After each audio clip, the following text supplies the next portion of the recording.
Friends, did you notice they were three men constantly present during the interview that Carlson Tucker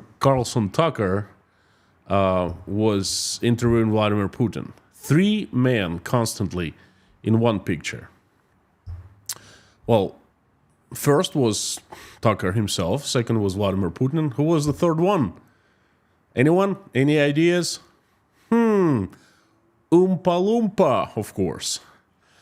That little man hiding in right ear of Vladimir Putin, whispering him nonsense at times, lies, and telling of constant total war.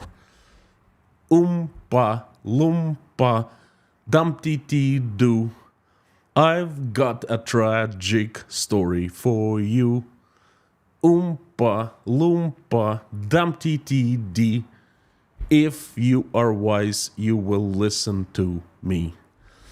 Well, let's begin this tragic tale of Vladimir Putin speaking to the world through the American journalist Tucker Carlson.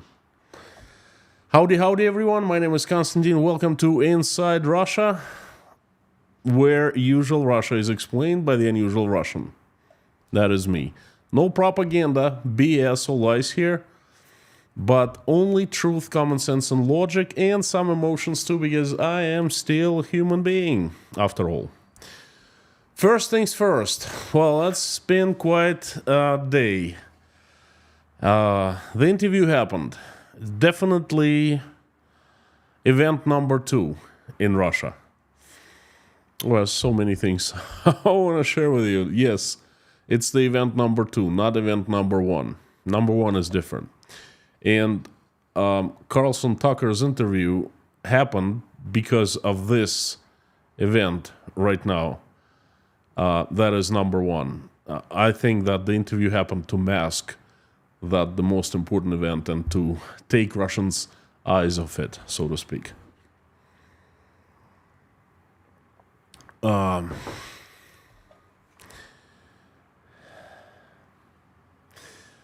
First things first. You know, Carlson Tucker is a journalist in my eyes. I didn't know much about the guy. I thought he was more of an influencer. I thought that he was more of a, a talk show host, but he's a journalist, okay? In my eyes, now he's a journalist. All previous concerns and questions have been put aside. He sat in front of Darth Vader of today, and he asked him unpleasant questions. He made him feel uncomfortable in front of the camera. That he did ask questions that Vladimir Putin didn't like, okay? Vladimir Putin did react very strangely to those questions. That's something I have not seen in ages, okay? I saw and heard sincerity today. And Carlson Tucker stood up for Gershkovich, the American journalist arrested by FSB. Thank you, Tucker. I would like to share my thoughts, my view, my take, my angle on this interview that this American guy did. He came over to Moscow, and I had concerns. I made a stream about that. That stream I predicted. Well, I made my predictions of what Vladimir Putin will be talking about. And I urged everyone to take notes, to mark my words, and to come back after the interview is released to compare, which we're going to do in the future. But let me tell you, I was not off by much. I was pretty much spot on everywhere. But that later on that. My concerns about Carlson Tucker, well, I'm sorry, I keep on Tucker Carlson or Carlson Tucker. Carlson Tucker. Carlson first name, Tucker last name.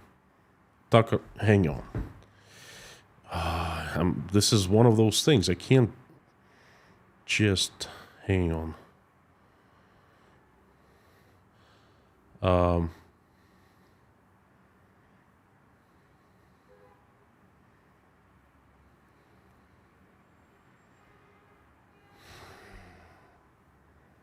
Tucker is the first name. Okay.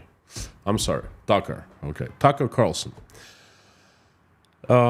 My concern, my biggest concern was that Russian government would somehow pay him indirectly. I was pretty sure that he would never accept direct payment. He's a wealthy guy. Why would he need more money that could compromise him so much? So I figured that Russian government is FSB is so sly they could set a trap for him and he would just get into a trap. For example, he showed up at the Bolshoi Theater in one of the boxes, and my question was, well, it's very notorious that Rosaboronexport buys boxes outright for the entire season and brings diplomats and buyers of Russian weapon there, you know, as a compliment perk. So I was kind of afraid of things like that. But then, again, I didn't know. I had concerns. And then the guy came out and said, look, we came to Moscow. We paid for a trip ourselves. We didn't accept any money. We're just going to tell you how it is.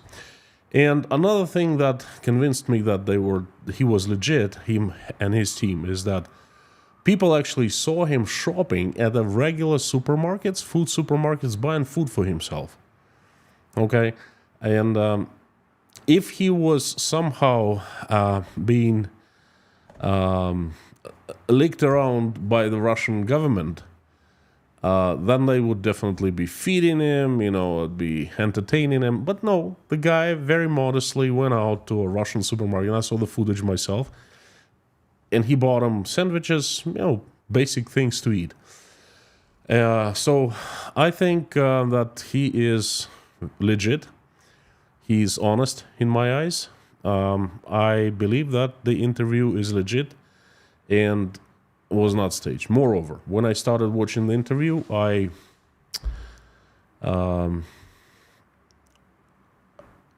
that made an impression on me, okay? I think it was not staged. The interview itself is 2 hours, and my biggest concern before the interview was that Vladimir Putin would get a stage. And that stage would be huge. That stage would definitely be humongous in the United States, and that stage he would be heard in the world, in the entire world.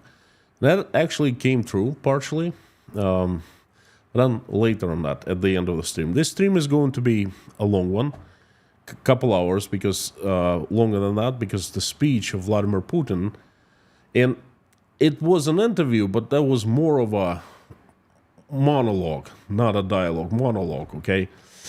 2 hours, and then I'll be commenting quite a bit. So the purpose of today's stream is to give you the insight of the interview of Vladimir Putin's speech. Again, I'm not going to concentrate on Tucker Carlson. I liked questions that he asked. I would have asked more, but hey, that's already good enough. And I'll also talk about that. But I'll be concentrating on Vladimir Putin's speech because I think everyone deserves to know that they were misinformation, lies, tons of manipulations. The guy is like master manipulator, grandmaster manipulator, and things like that. But you know what? Enough. Let's jump straight into the interview. Oh, I see 19 dislikes already. And you know what? Just one thing, a disclaimer sort of thing. Before I jump, I have turned comments off. And it's not censorship. I'm not censoring anyone, God forbid. This is a phenomena, okay? Somehow a lot of people hate Tucker Carlson for a reason that I don't understand. Perhaps, I don't know. And some, it's like half and half. Half absolutely despises the guy, half loves him. And then,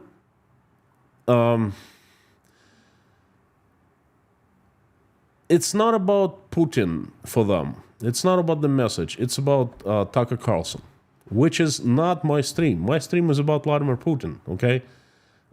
Just somehow when I turn the comments on, people start putting dirt on him.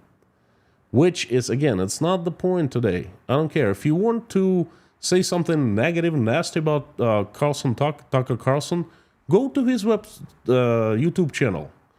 You know, do whatever you want there, not at Inside Russia, because, again, this guy is legit in my eyes. This guy is good. He came to Moscow. He made Vladimir Putin uncomfortable, and that's good enough in my eyes. He stood up for his fellow colleague, for Gershkovich. You know, that's fantastic. If I saw Tucker Carlson right now, I would shake his hand. Anyway, this is why the comments are off, not for the reason of censoring anyone. I just don't like dirt. That's it. Okay. I see that more thumbs down. Well, whatever. I'm trying to be objective. That's all. Let's jump straight to Vladimir Putin. The following is an interview with the President of Russia, Vladimir Putin. Okay, I hope the sound is okay. Let me just double check. The interview itself is 2 hours. And February 6, 2024, about 7 p.m. behind us. So I want to tell you right away that the interview's format is kind of strange. Usually, the journalist and interviewee, they meet and they greet each other and so forth. There's nothing here like that, nothing like that here.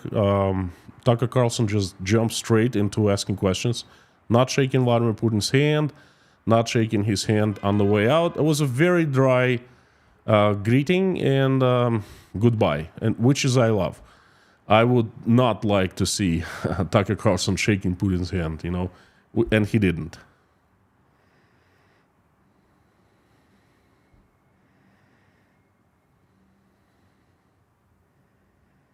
So hang on, let's do it. The interview, as you will see if you watch it, is primarily about the war in progress, the war in Ukraine, how it started, what's happening, and most pressingly, how it might end. One note before you watch. At the beginning of the interview, we asked the most obvious question, which is why do you Looks like threat, an invisible threat, and that's looks like there's no sound. I apologize. Hang on.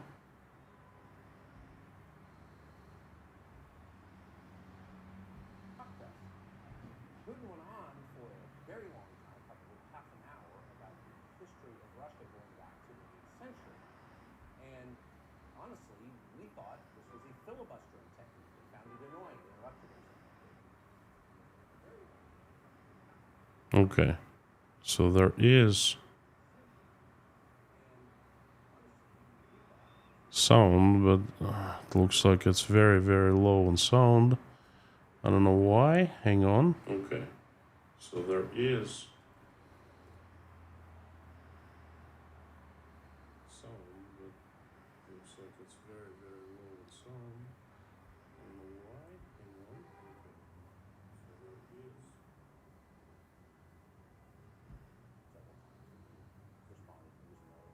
there is. By the interruption. But we concluded in the end, for what it's worth, that it was not a filibustering technique. There was no time limit on the interview. We ended it after more than 2 hours. Instead, what you're about to see seemed to us sincere. Whether you agree with it or not, Vladimir Putin believes that Russia has a historic claim to parts of western Ukraine. Instead, our opinion would be to be in that light as a sincere expression. All right. I think I understand what's going on, but I'm sorry. I would have to restart it. 22nd,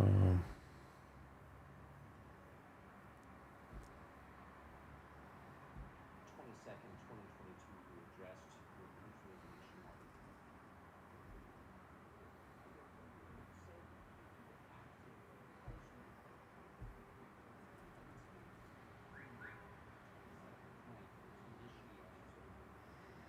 argument. Folks, I'm sorry, I'm having troubles with sound. It seems like the sound only comes in from microphone, which just has to come in from A movie. Folks, I'm sorry, I'm having troubles with sound. It seems like the sound only comes in from microphone, which has to come in from. Hang on.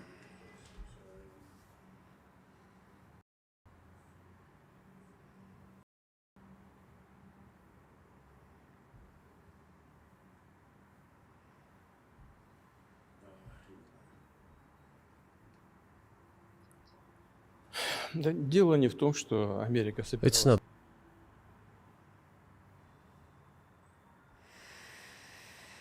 Oh, always trouble with.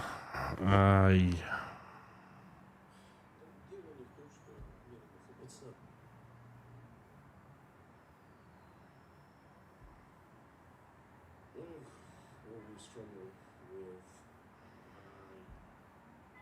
Canon. Video source. That's good. That America, the United States, was going to launch a surprise strike on Russia. I didn't say that. ток-шоу или у нас Are we having a talk show or a serious conversation? Here's the quote. Thank you. It's a formidable series. Так вот, да, это серьезный разговор. Но поскольку у вас базовое Because your образование... basic education is in history, as far as I understand. Yes. Тогда я позволю себе... Well, So if you looks like don't it's mind, working. I will take only 30 seconds or 1 minute to give you a short... Nice. I don't know what I did. Поскольку у вас базовое образование... Because your basic education is in history, as far as I understand. I don't know what I did, but I did something. I want to start over.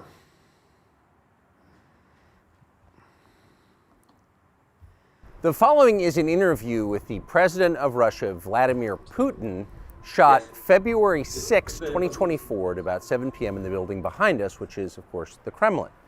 The interview, as you will see if you watch it, is primarily about the war in progress, the war in Ukraine, how it started, what's happening, and most pressingly, how it might end.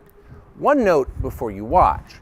At the beginning of the interview, we asked the most obvious question, which is, why did you do this? Did you feel a threat? So an very, imminent very physical unusual threat? And that's introduction your justification. And the by Tucker answer we Carlson. got shocked us. Putin went on for a very long time, probably half an hour, about the history of Russia going back to the 8th century. And honestly, we thought this was a filibustering technique and found it annoying and interrupted him several times. And he responded he was annoyed by the interruption.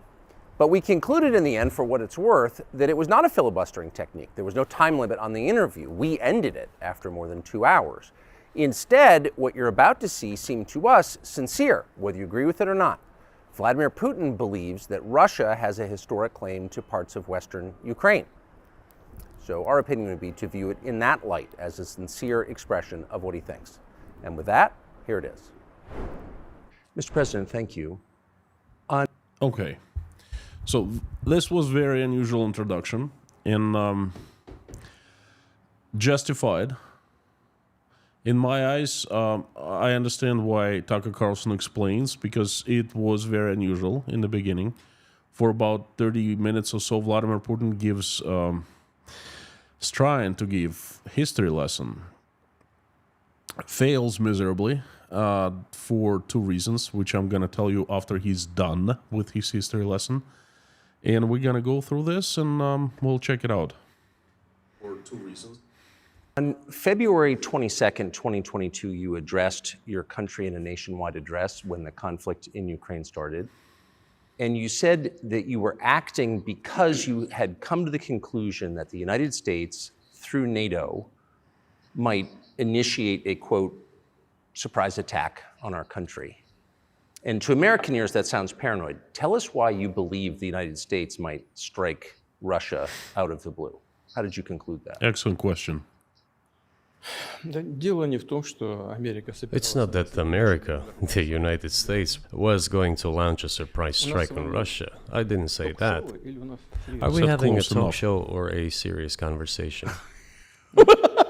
Here's the quote. Thank you. It's a formidable series. Так вот, да, это серьезный разговор. Но поскольку у вас базовое образование... Because your basic education is in history, as far as I understand. Was it a talk show or a serious talk? Well, let's find out. Yes.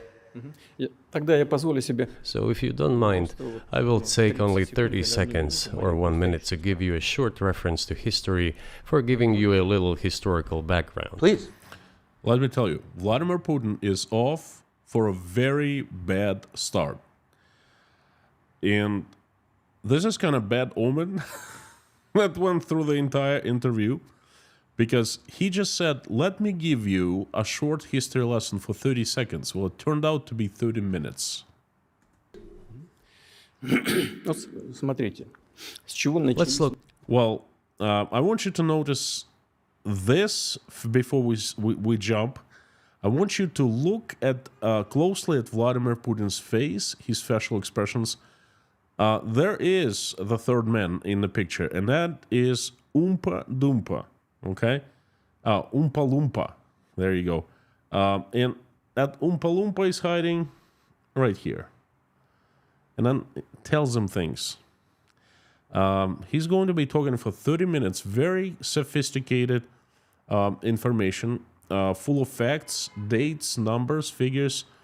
And I'm pretty sure he does not know it by heart. So Oompa Loompa is right there telling him what to say. Where our relationship with Ukraine started from. Откуда она взялась? Where did Ukraine come from? Российское государство стало The собираться Russian state started. Another thing I want you to notice right at the start is, you see, it's not about Ukraine. It's about Russia. He's president of Russia. Russia attacked Ukraine. Russia is killing Ukrainians. Russia has grabbed Ukrainian land. And then he's talking about Ukraine. He's all about Ukraine. Gathering itself as a centralized statehood, годом создания российского государства. and it is considered to be the year of the establishment of the Russian state in 862, Новгород на северо-западе страны. when the townspeople of Novgorod invited a Varangian prince, Rurik, from Scandinavia to reign. Варягов. Love Tucker's expression, В 1800 facial expression. In 1862, Russia celebrated. The guy is thinking, what the hell? I came here to ask him questions about today, and he's giving me a history lesson. What is going on? Just look at it. The 1000th anniversary of its statehood. своей государственности и в Новгороде. And in Novgorod, there is a memorial dedicated to the 1000th anniversary of the country. В 1882 году. In 882, Rurik's successor, Prince Oleg, who was actually playing the role of regent at Rurik's younger son, По сути, функция регента because Rurik had died by that time, came to Kiev. к этому времени пришел в Киев, отстранил от власти двух братьев, He ousted two brothers who apparently had членами дружины Рюрика, once been members of Rurik's squad. имея два центра в Киеве и в Новгороде. So Russia began to develop with two centers of power, Kiev and Novgorod. Следующая очень значимая дата в истории The России. next very significant date in the history of Russia was 988. Владимир, это This was the baptism of Russia, when Prince Vladimir, the great-grandson of Rurik, baptized Russia and adopted Orthodoxy, or Eastern Christianity. централизованное российское государство. From this time, the centralized Russian state began to strengthen. Единая территория, Why? единая Because of the single territory, integrated economic ties, один язык. one and the same language, and, after the baptism of Russia, the same faith and rule of the prince. The centralized Russian state began to take shape. Российское государство. Back in the Middle Ages, Prince Yaroslav the Wise introduced the order of succession to a throne. Введение престола наследия. But after he passed away, it became complicated for various reasons. Чуть-чуть попозже, после того, как он ушел из жизни. The throne was passed not directly from father to eldest son, but from the prince who had passed away to his brother, then to his sons in different lines. All right, bear with me, folks. I will tell you. All this led to the fragmentation and the end of Rus as a single state. Привел к раздробленности. There was nothing special about it. The same was happening then in Europe. Но раздробленное русское государство стало легкой добычей. But the fragmented Russian state became an easy prey to the empire created earlier by Genghis Khan. All right, so we get to Genghis Khan now. Let me tell you something. I'm not a big expert on Russia's history. Well, I learned it, I know it, but I'm not an expert.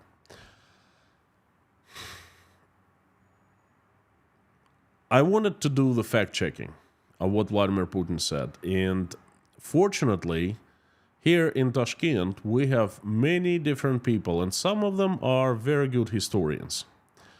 One of the people I know, a friend of mine, is a fantastic intellectual historian, scientist by trade, former professor at one of top Russia's Moscow universities. He fled Russia just as I did in October of 2022, and has been living here and teaching history, doing some other stuff here in Tashkent ever since. And then he is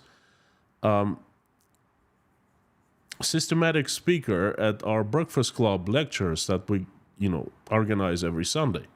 So he was the person that I reached out to, and I asked him immediately to listen to Vladimir Putin, what he had to say, and tell me if it's true, or basically to tell me his opinion. And this is what he sent me, a text.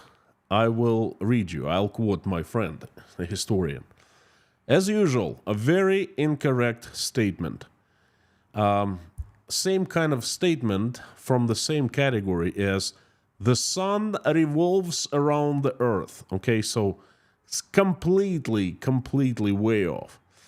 That statement, very incorrect statement, can be quickly and briefly formulated, but it is long and tedious to refute. For example, number one, retelling of the chronicles about the vocation of the Varangians. Two centers of power. They were not two centers. There was one center, Kiev. Please forgive my friend's English, but I think you get the message. There was one center, Kiev. There was the Grand Duke, one, an analog of the Western European king, and other were just princes. And the other thrones were secondary. The other positions were secondary. There was one guy, the head guy, one king in Kiev. Novgorod, that Putin mentions, the second center, was considered the most senior of those subordinate, towns. And usually the Grand Duke of Kiev, the King of Kiev, would put his eldest son there because it was the most significant place, but it still was secondary. And that's it. Novgorod was never any center of power equal to Kiev. So Vladimir Putin is way off in what he just said. He is misinforming you. Number two, then Vladimir Putin retells the version of, I guess we'll get to that in a little bit. The Grand Duchess of Lithuania. His successors, namely Batu Khan, came to Rus, plundered and ruined nearly all the cities. The southern part, including Kiev, by the way, and some other cities, simply lost independence, while northern cities preserved some of their sovereignty.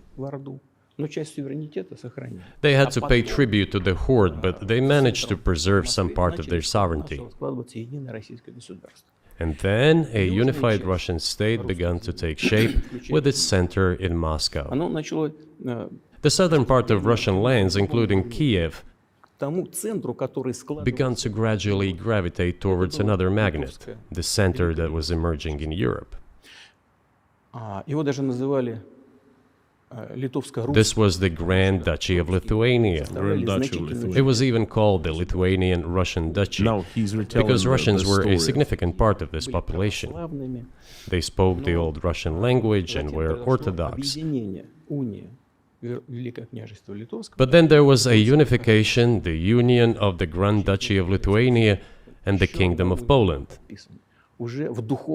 A few years later, another union was signed, but this time already in the religious sphere.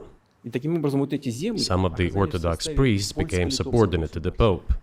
Thus, these lands became part of the Polish-Lithuanian state. Ополячиванием этой части населения. Well,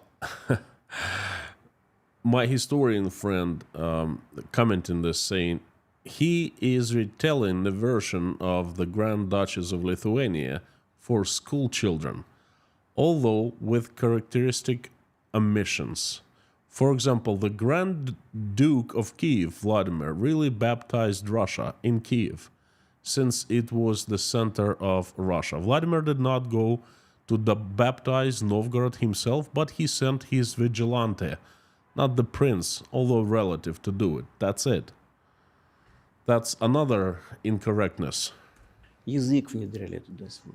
During decades, the Poles were engaged in Polonization of this part of the population. Они живут в Украине. They introduced their language there, tried to entrench the idea that this population was not exactly Russians, На окраине that because they lived on the fringe, they were Ukrainians. занимается Originally, the word Ukrainian meant that the person was living on the outskirts of the state, along the fringes, or was engaged in a border patrol service.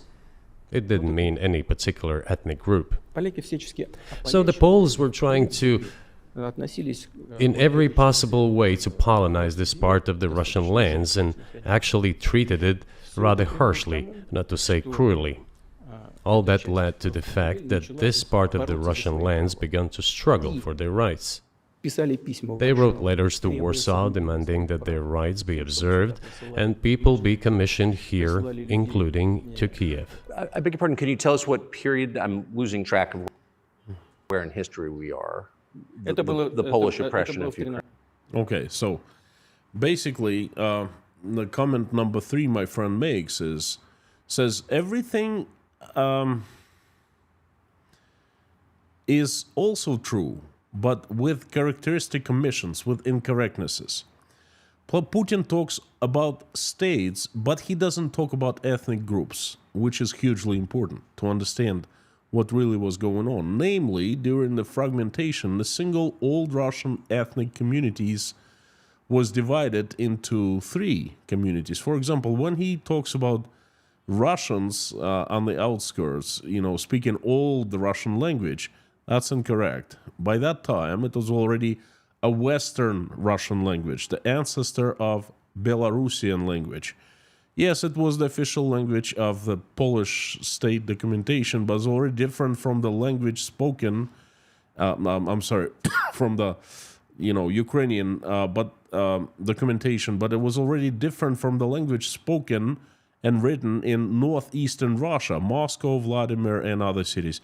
The ancestor of Belarusian and the ancestor of Ukrainian languages stood out already in the 14th century. And by the 15th or 16th, they had already diverged so much from the Great Russian that the first dictionaries for translators were being compiled. Okay? So, and that is, again, Vladimir Putin is incorrect here. So these 3 different languages already existed by the time he speaks about for a long time. They had already existed. And then Tucker Carlson asking him a pretty cool question. Look. It was in the 13th century. Вот, в 13 веке. Это было в 13 веке. Значит, и Now I will tell you what happened later дальше и назову даты, чтобы не было путаницы. and give the dates. So here, Tucker Carlson is getting a little disoriented because he came to talk about today, and Vladimir Putin is giving him a lecture. He started 1,000 years ago, and then, by the minute 20 of this conversation, they're only into the 13th century. that there is no confusion. В 1600, And in 1654, even a bit earlier, чуть раньше даже, люди, которые контролировали the власть, people who were in control of the authority over that part of the Russian lands facial expression. присылали к ним addressed Warsaw, Historian. I repeat, demanding that they send them to rulers of Russian origin and Orthodox faith. When Warsaw did not answer them, and in fact rejected their demands, they turned to Moscow, so that Moscow took them away. Чтобы вы не думали, что я что-то придумал, Дима. So that you don't think that I'm inventing things. Okay, Vladimir Putin is the head of a state. He's a known man. Why would he suggest that somebody else thinks he invents things? Inventing things, meaning in other, let me translate in simple English, that's lying. Why would he think that somebody thinks he's lying? Okay, I don't understand. He's asking for evidence. I'll give you these Я вам documents. отдам вот эти документы. Well, it doesn't sound like you're inventing it. I'm not sure why it's relevant to what happened 2 years ago. Но все-таки But still, документы из архива. Still, these are documents from Yeah, the archives, these documents. copies. Здесь письма Богдана Here are the letters from Documents Bogdan from 15th Khmelnytsky, century. the This man guy who then came to controlled the interview power in Putin. this part of the Russian lands In Варшаву. 2024. that is now called Ukraine. А после того, как He wrote to Warsaw demanding that their rights be upheld, с просьбой взять их, and after being refused, he began to write letters to Moscow, asking to take them under the strong hand of the Moscow Tsar. There are copies of these documents. I will leave them for your good memory. There is a translation into Russian. You can translate it into English later. потому что Russia Yeah, like Tucker Carlson is going to translate that into English. That's, this package this thick, this thick of documents in old Russian or Ukrainian language. would not agree to admit them straight away, assuming that the war with Poland would start. Nevertheless, in 1654, the pan-Russian assembly of top clergy and landowners I don't know, folks. Are you following so far? Are you lost? Because I am lost. I'm Russian. I know Russian history. I learned everything that Vladimir Putin is speaking about, the main concepts at school a long time ago. But I'm myself, I'm being lost. headed by the Tsar, часть древнерусских земель вошла which was the representative body of the power of the old Russian state, decided to include a part of the old Russian lands into Moscow Kingdom. перемирие было заключено. As expected, the war with Poland began. It lasted 13 years, and then in 1654, a truce was concluded. Мир с Польшей. Вечный мир, как тогда были. And 32 years later, I think, a peace treaty with Poland, which they called Eternal Peace, was signed. Отошла к России. And these lands, the whole left bank of Dnieper, including Kiev, went to Russia. Затем во времена And the whole right bank of Dnieper remained in Россия Poland. вернула все исторические земли. Under the rule of Catherine the Great, Russia reclaimed all of its historical lands, including in the south and west. Да, а вот This all lasted until the revolution. воспользовавшись Before I want you to take a notice how Vladimir Putin is explaining this theory, okay? He's clearly listening to Oompa Loompa in his right ear and repeating, okay? That's not his monologue, okay? That's he's using, it's called earphone prompter, okay? World War I, организации, Austrian General Staff relied on the ideas of Ukrainianization and started actively promoting the ideas of Ukraine and the Ukrainianization. в преддверии мировой войны, конечно, было стремление ослабить потенциал. Their motive was obvious. Было стремление Just before World War I, they wanted to weaken the potential enemy and secure themselves favorable conditions in the border area. So the idea which had emerged in Poland that people residing in that territory were allegedly not really Russians, but rather belonged to a special ethnic group, Ukrainians, started being propagated by the Austrian General Staff. которые говорили необходимо As far back as the 19th century, theorists calling for Ukrainian Now we're independence to appeared. 19th century. All those, however, claimed that Ukraine Please wait 15 more minutes and we'll get to modern day. should have a very good relationship with Russia. настаивали. Вот. They insisted on that. После революции 1917 года After the 1917 revolution, старались восстановить государственность. развернулась The гражданская Bolsheviks sought to restore the statehood, and the civil war began, including the hostilities with Poland. в Польше в 1921 году, по которым западная In 1921, peace with Poland was proclaimed, and under that treaty, the right bank of Dnieper River once again was given back to Poland. в 1939 In 1939, after Poland cooperated with Hitler, сотрудничала с Гитлером, а Польша сотрудничала. it did collaborate with Hitler, you know? Hitler offered Poland peace and a treaty of friendship, В архивах есть. Предлагал с Польшей an alliance demanding in return that Poland give back to Germany the so-called Danzig corridor, which connected the bulk of Germany with East Prussia and Königsberg. основную часть Германии с Кёнигсбергом и с Восточной Пруссией. After World War I, this territory was transferred to Poland, and instead of Danzig, a city of Dansk emerged. И вместо Данцига появился. Hitler asked them to give it amicably, but they refused. Of course. Still, they collaborated with Hitler and engaged together И вместе занялись in the partitioning of Czechoslovakia. But may I ask you, you're making the case that Ukraine, certainly parts of Ukraine, Eastern Ukraine, is in effect Russia, has been for hundreds of years. Why wouldn't you just take it when you became? It's an excellent question, but we'll get to that in just in a second. Basically, Vladimir Putin was trying to teach the world, that Ukraine did not exist. It was a part of different empires, different countries. It was going back and forth. And basically, in today understanding of this country, it was created by Vladimir Lenin after Bolshevik Revolution.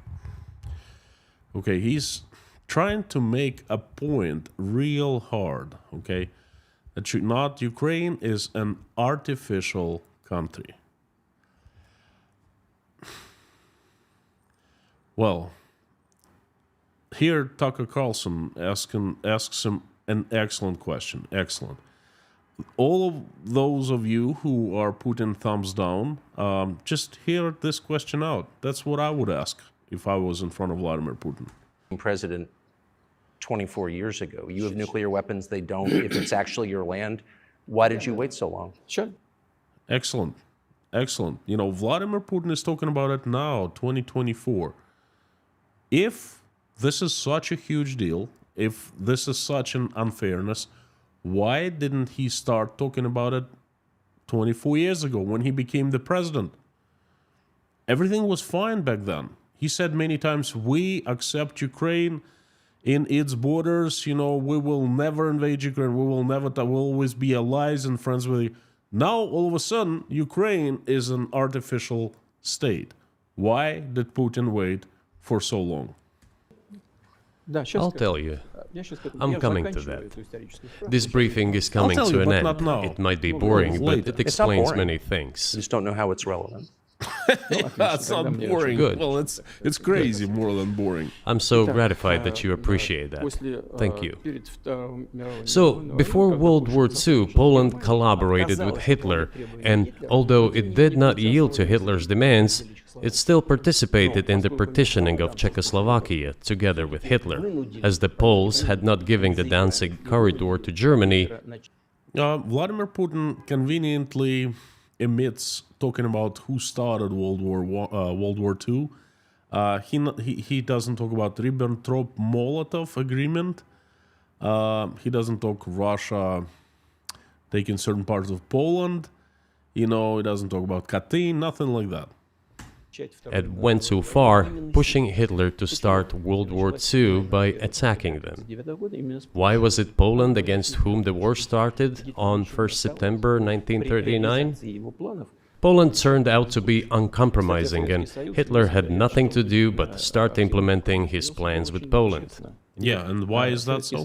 By the way, the USSR, Next I time, have he read says. some archive documents, behaved very honestly. свои войска на помощь Чехословакии. Yeah, USSR behaved very honestly. USSR was such an honest country, you know. Asked Poland's permission to transit its troops through the Polish territory to help Czechoslovakia. Было сказано, что если даже советские But самолеты the then Polish foreign minister said that if the Soviet planes flew over Poland, they would be downed over the territory of Poland. война началась, But that и doesn't теперь matter. уже сама What matters Польша is that the стала war жертвой began, той and политики, Poland которую fell prey to проводила the наша policies it Потому had что, pursued against Czechoslovakia, as under the well-known Molotov-Ribbentrop часть Pact. этих территорий отошла Part of the territory, including western Ukraine, was to be given to Russia. под названием Советский Thus, Союз. Russia, which was then named as USSR, regained its historical lands. Победы After the victory in the Great Patriotic War, as we call World War II, эти территории окончательно были all закреплены. those territories were ultimately enshrined as belonging to Russia, Польша to the USSR. при этой компенсации, так надо полагать, As for получила Poland, it западные, received, apparently in compensation, the lands which had originally been German. это, вот западная, восточную часть The eastern parts of Germany, часть земель. these are now western lands of Poland. Сегодня. Ну, естественно, и опять вернули. Of course, Poland regained access to the Baltic Sea and Danzig, Вернули Данциг, который опять стал называться. which was once again given its Polish name. Вот таким образом сложилось. So this was how this situation При developed. формировании Советского Союза, это уже 1900 In 1922, when the USSR was being established, большевики начали формировать the СССР. Bolsheviks started building the USSR and established the Soviet Ukraine, which had never existed before. Который до сих пор вообще не существовал. При этом Сталин Stalin insisted that those republics be included in the USSR as входили в качестве автономных образований. autonomous entities.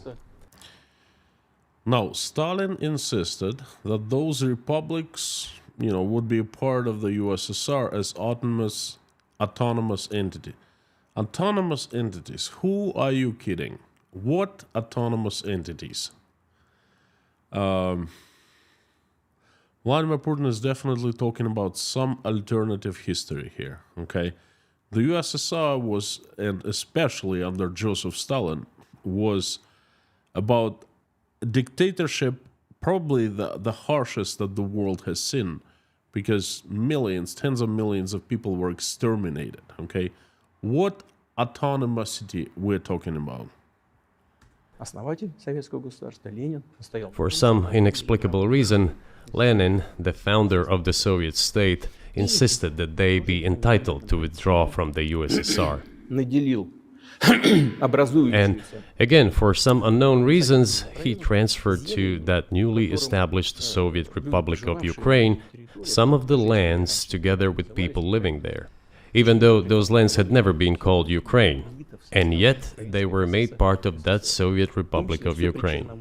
Those lands included the Black Sea region, which was received under Catherine the Great, никогда. and which had no historical connection with Ukraine whatsoever. He's talking about Odessa. Even if we go as far Nikolaev. back as 1654, when these lands returned to Russian Empire, that territory was the size of 3 to 4 regions of modern Ukraine, with no Black Sea region. That was completely out of the question. In 16 You know what?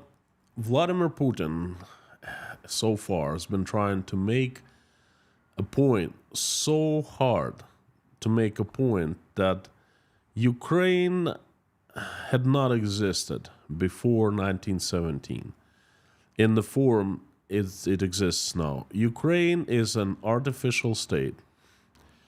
It was created by Vladimir Lenin for some strange reason. You know, he emphasizes that, and then he's been, you know, telling us is this story for 20 minutes now. 54. Exactly. I'm just, you obviously have encyclopedic knowledge of this region, but why didn't you make this case for the first 22 years as president that Second time, he asks a very good question. Why did you keep silent about it for 24 years of your presidency? Why didn't you make the case when you became the president first in 2000? Ukraine wasn't a real country? Да. Итак, Итак, See, Putin ignores him completely, and he just keeps on moving forward because he needs to give us more information how Ukraine is not a real state, but an artificial one. значит, советская Украина получила The Soviet Union was given a great deal of territory that had never belonged to it, including the Black Sea region. когда Россия их получила в результате At some point, when Russia received them as an outcome of the Russo-Turkish Wars, России. they were called New Russia or Novorossiya. Ленин основатель But that does not matter. What matters is that Lenin, the founder of the Soviet И state, вот это все established Ukraine that way. в составе СССР For decades, the Ukrainian Soviet Republic developed as part of the USSR. по непонятным причинам занимались And for unknown reasons again, the Bolsheviks were engaged in Ukrainianization. It was not merely because the Soviet leadership was composed to a great extent of those originating from Ukraine. Украины и других Rather, it was explained by the general policy of indigenization pursued by the Soviet Union. Same things were done in other Soviet republics. This involved promoting national languages and national cultures, which is not a bad in principle. That is how the Soviet Ukraine was created. After the World War II, Ukraine received, in addition to the lands that had belonged to Poland before the war, part of the lands that had previously belonged to Hungary and Romania. So Romania and Hungary had some of their lands taken away and given to the Soviet Ukraine, and they still remain part of Ukraine. So in this sense, we have every reason to affirm that Ukraine is an artificial state that was shaped at Stalin's will. Do you believe Again and again, he keeps on repeating, Ukraine is artificial state. In his eyes, it's like, I've just told you the whole story for the past 1,000 years. It's been an artificial state. Hungary has a right to take its land back from Ukraine? It's a brilliant and question. that other nations have a right to go back to their 1654 borders? This is a brilliant question, and this question makes Vladimir Putin very uncomfortable. And again, if I was in place of Tucker Carlson, I would ask the very same question. I actually did ask in my streams. I make a couple streams, if you remember, back in April to 2022, May 2022. Tough question for Putin. I think I named the streams. That's one of the questions I would have, I brought it up. Do you believe that Hungary has the right to take land back from Ukraine? Do other nations have a right to go back to their 15th, 16th century borders? What the hell?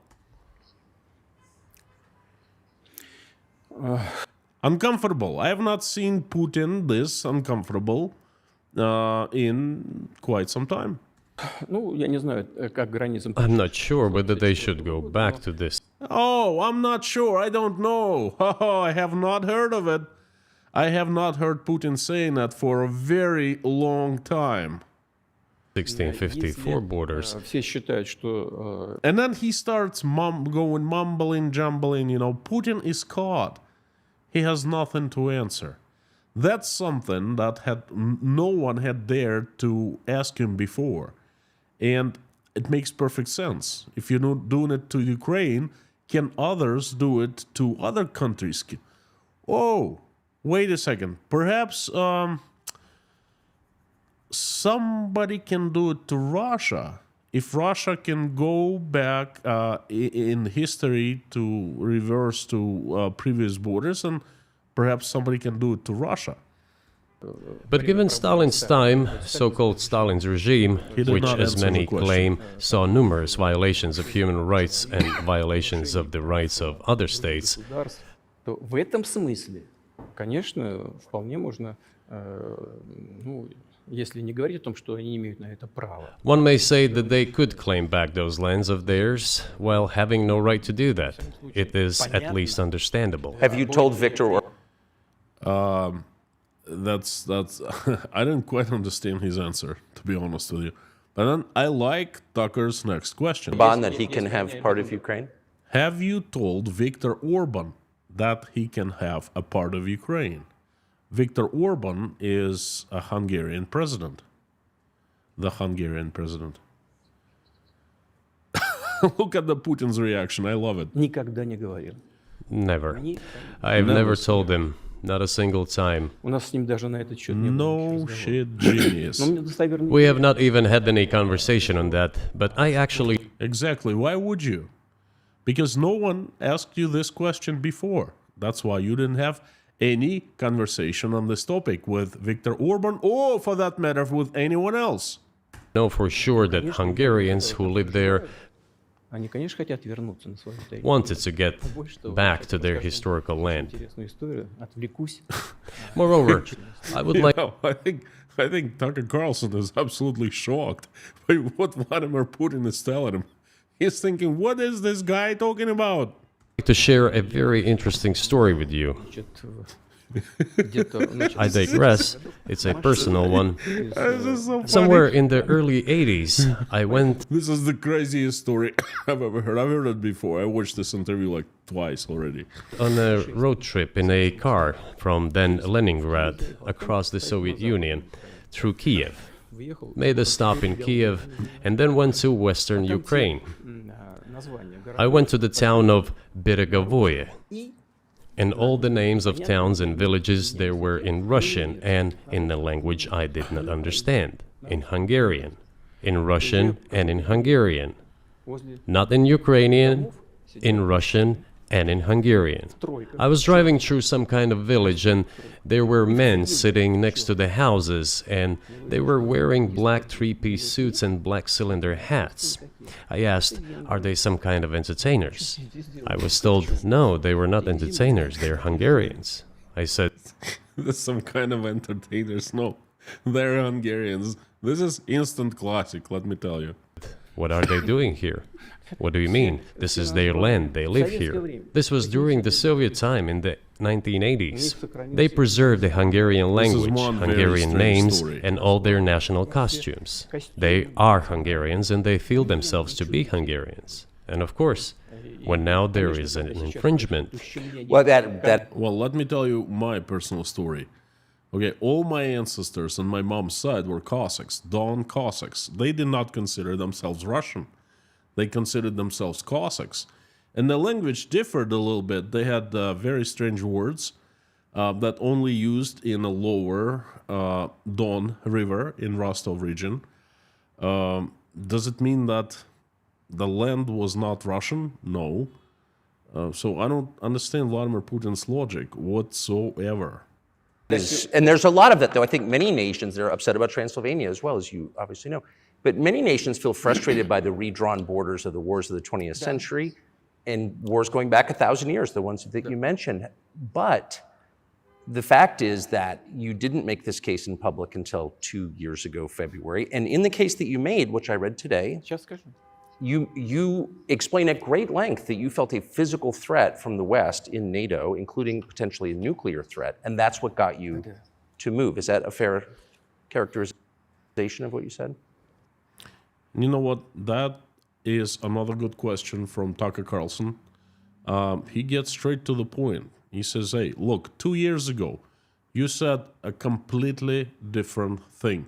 Why you were taking Ukraine, why you were attacking Ukraine, invading Ukraine. Now you're telling us a different story. You know, so what's going on here?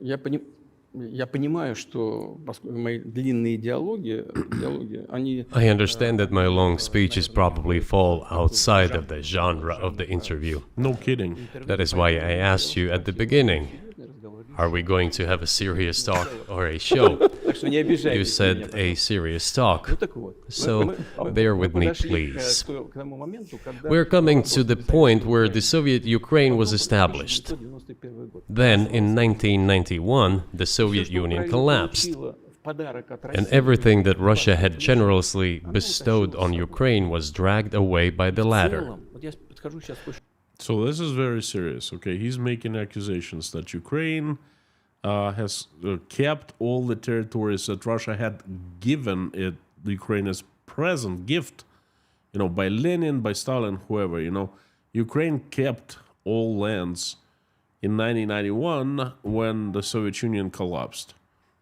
Well, it's very obvious. There were 16 republics in the USSR, and each one of them kept exact land that was within everyone's border for, I don't know, 70 years, 60, 50 years of the USSR.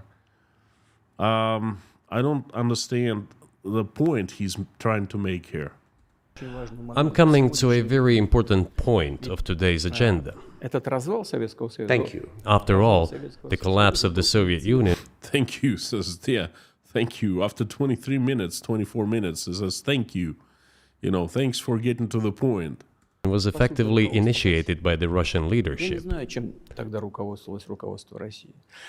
do not understand what the Russian leadership was guided by at the time, but I suspect there were several reasons to think everything would be fine.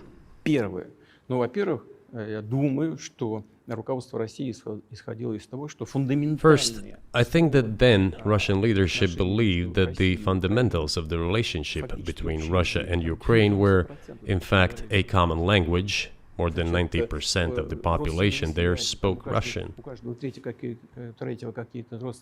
Family ties. Every third person there had some kind of family or friendship ties. Common culture, common history. Finally, common faith, coexistence with a single state for centuries, and deeply interconnected economies. All of these were so fundamental. All these elements together make our good relationships inevitable. The second point is a very important one. I want you, as an American citizen, and your viewers to hear about this as well. The former Russian leadership assumed that the Soviet Union had ceased to exist, and therefore there were no longer any ideological dividing lines. Russia even agreed voluntarily and proactively to the collapse of the Soviet Union, and believed that this would be understood by the so-called civilized West as an invitation for cooperation and association. That is what Russia was expecting, both. Now, we get into some very serious stuff here. This is the very first time I heard someone introduce this new concept. The USSR collapsed not because it just couldn't continue existing, it could not sustain itself, okay, but it was made to collapse by the leadership of the USSR to please the West, to be included in the West, to be to build a new model of cooperation with the West. Now, this is very important. I am absolutely positive that in Russia, this new concept is going to catch on and spread as if it was fire, okay? Mark my words. This is hugely important. And this is so not true. That's a lie. That's Oompa Loompa right there telling them a lie. Because the USSR collapsed, it could not exist any longer. Its economy was absolutely collapsing. People took it on the streets and made it happen, okay? And Vladimir Putin is changing the history, rewriting the history, okay? So the USSR did not collapse because of that. The USSR was a natural course of things. Again, please, mark my words. He is putting lies into your ears. From the United States and the so-called collective West as a whole. There were smart people, including in Germany, Egon Bahr, a major politician of the Social Democratic Party, who insisted in his personal conversations with the Soviet leadership on the brink of the collapse of the Soviet Union that a new security system should be established in Europe. помочь объединиться Германии, но Help should be given to unify Germany, but a new system should be also established to include the United States, Canada, Russia, and other Central European countries. Yes. But NATO needs not to expand. That's what he said. So again, that German politician was speaking privately with Soviet leadership before the Soviet leadership, according to Vladimir Putin, decided to disband the USSR. In private conversation. I've never heard of the guy. I mean, as marginal figure, perhaps. If NATO expands, everything would be just the same as during the Cold War, only closer to Russia's borders. That's all. He was a wise old man, but no one listened to him. In fact, he got angry once. If, he said, you don't listen to me, I'm never setting my foot in Moscow once again. Everything happened just as he had said. Nothing happened just as he said. You know, for a long time, Russia was coexisting absolutely peacefully and fine with the West. No one really cared about NATO. No one cared. NATO was not considered a threat. Everything was absolutely fine. Vladimir Putin, again, is trying to rewrite history. He's trying to implant false assumptions into your brains. Well, of course, it did come true, and you've mentioned this many times. I think it's a fair point, and many in America thought that relations between Russia and the United States would be fine with the collapse of the Soviet Union and the end of the Cold War, that the opposite happened. But you've never explained why you think that happened, except to say that the West fears a strong Russia, but we have a strong China the West does not seem very afraid of. What about Russia, do you think, convinced policymakers they had to take it down? Запад боится сильного Китая больше, чем сильной России. The West is afraid of strong China more than it fears a strong Russia, because Russia has 150 million people and China has 1.5 billion population, and its All right.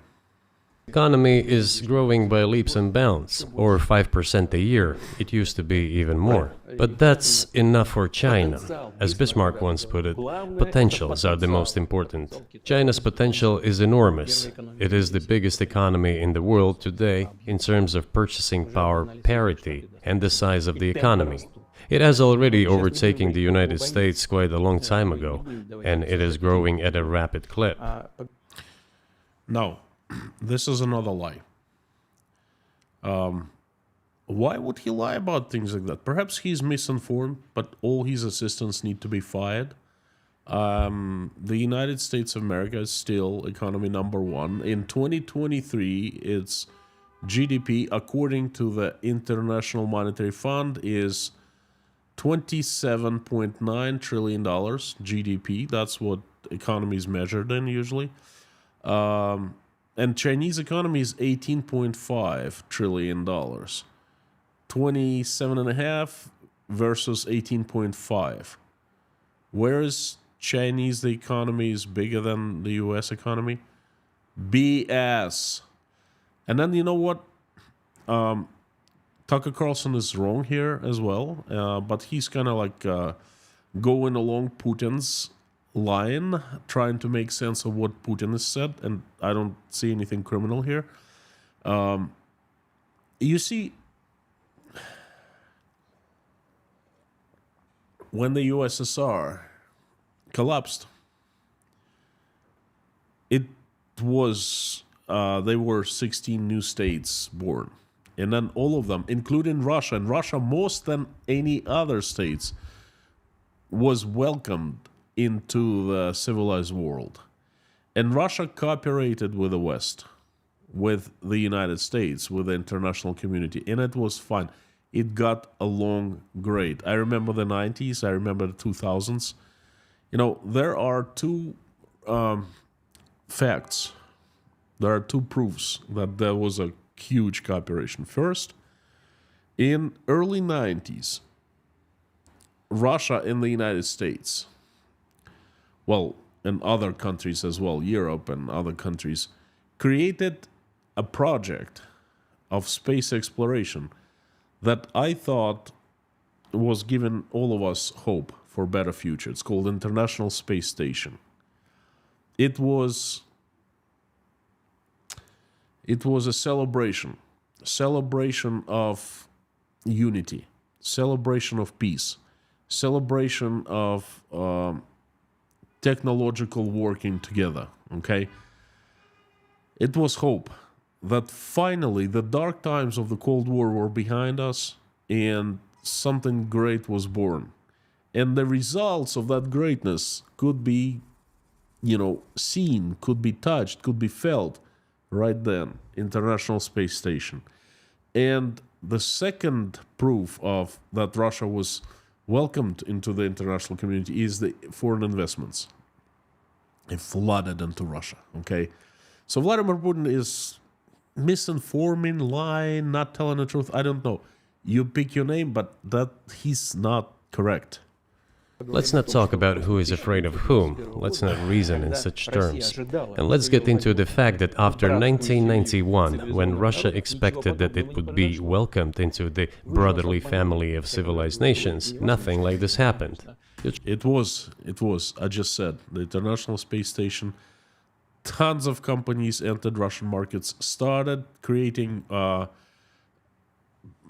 started building factories, started manufacturing products, started investing into Russia. Russia was part of the international community until it fudged everything up itself. Tricked us. Well, actually not. This guy did. I don't mean you personally when I say you. Of course, I'm talking about the United States. The promise was that NATO would not expand Here my voice goes again. eastward. But it happened 5 times. There were 5 waves of expansion. We tolerated all that. We were trying to persuade them. We were saying, please don't. We are as bourgeois now as you are. We are market economy and there is no communist party power. Let's negotiate. Moreover, I have also said this publicly before. There was a moment when a certain... Now, folks, Vladimir Putin introduces this idea that is a key idea throughout his talk, okay? NATO. NATO expansion. Russia was lied to because it was promised that NATO would not expand, NATO would not get close to Russia, and he says that there were 5 waves of expansion. Well, and by waves of expansion, I think that he means that there were more and more countries accepted into NATO. But the truth is, in the 90s, Russia didn't care. They're making a huge deal right now about NATO expansion, but back in late 90s, it went unnoticed. It was not a concern of Russia or Russians. NATO was not considered a threat because everyone understood back then in Russia, NATO is a defensive alliance. They conveniently invented the concept of NATO being threat to Russia recently, just recently, and they did it with goal to justify Russia's actions, including Russia's attack on Ukraine. Okay, so this is hugely important. Mark this down. In the 90s, no one cared about NATO. Everyone was friendly towards NATO. NATO was a friend. Russia was a part of NATO. It had a temporary seat in NATO to coordinate all efforts, things like that. So no one in the right sane mind would consider NATO a threat. Even Vladimir Putin didn't. For the first 3 years, he was running around saying, oh, we will be in NATO soon and so forth, Certain rifts started growing between us. Before that, Yeltsin came to the United States. Remember, he spoke in Congress and said the good words. God bless America. Everything he said were signals. Let us in. Remember the developments in Yugoslavia before the Yeltsin was lavished with praise? As soon as the developments in Yugoslavia started, he raised his voice in support of Serbs, and we couldn't but raise our voices for Serbs in their defense. I understand that there were complex processes underway there, I do, but Russia could not help raising its voice in support of Serbs, because Serbs are also a special and close to us nation, with Orthodox culture and so on. It's a nation that has suffered so much for generations. Well, regardless, what is important is that Yeltsin expressed his support. What did the United States do? In violation of international law and the UN Charter, it started bombing Belgrade. It was the United States that let the genie out of the bottle. Moreover, when Russia protested and expressed its resentment, So you see what he's trying to make a point, that it's the USA's fault. Everything is USA's fault. Russia is so innocent. Russia is so peaceful. Russia is so naive. You know, nothing is Russia's fault. It's the USA. Which in reality is not true. Okay? what was said, the UN Charter and international law have become obsolete. Now everyone invokes international Now, law, but at that time they started saying that everything was outdated. Now, folks, this is not true. I did not find any evidence that someone disregarded in the international law back then. I dare Putin to present the evidence that he's talking about, but in my life I haven't heard of anyone. Quite on the contrary, in the international law was always praised. Everything had to be changed. Indeed, some things need to be changed, as the balance of power dare has Vladimir changed. Putin to It's present the true, evidence. but not in this manner. Give us the Yeltsin papers, was just like immediately you did, dragged through the mud, give to accused of Tucker alcoholism, earlier today. of understanding nothing, of knowing nothing. Ну хорошо. He understood everything, I assure you. Well, Думаю, ладно, все. I became president in 2000.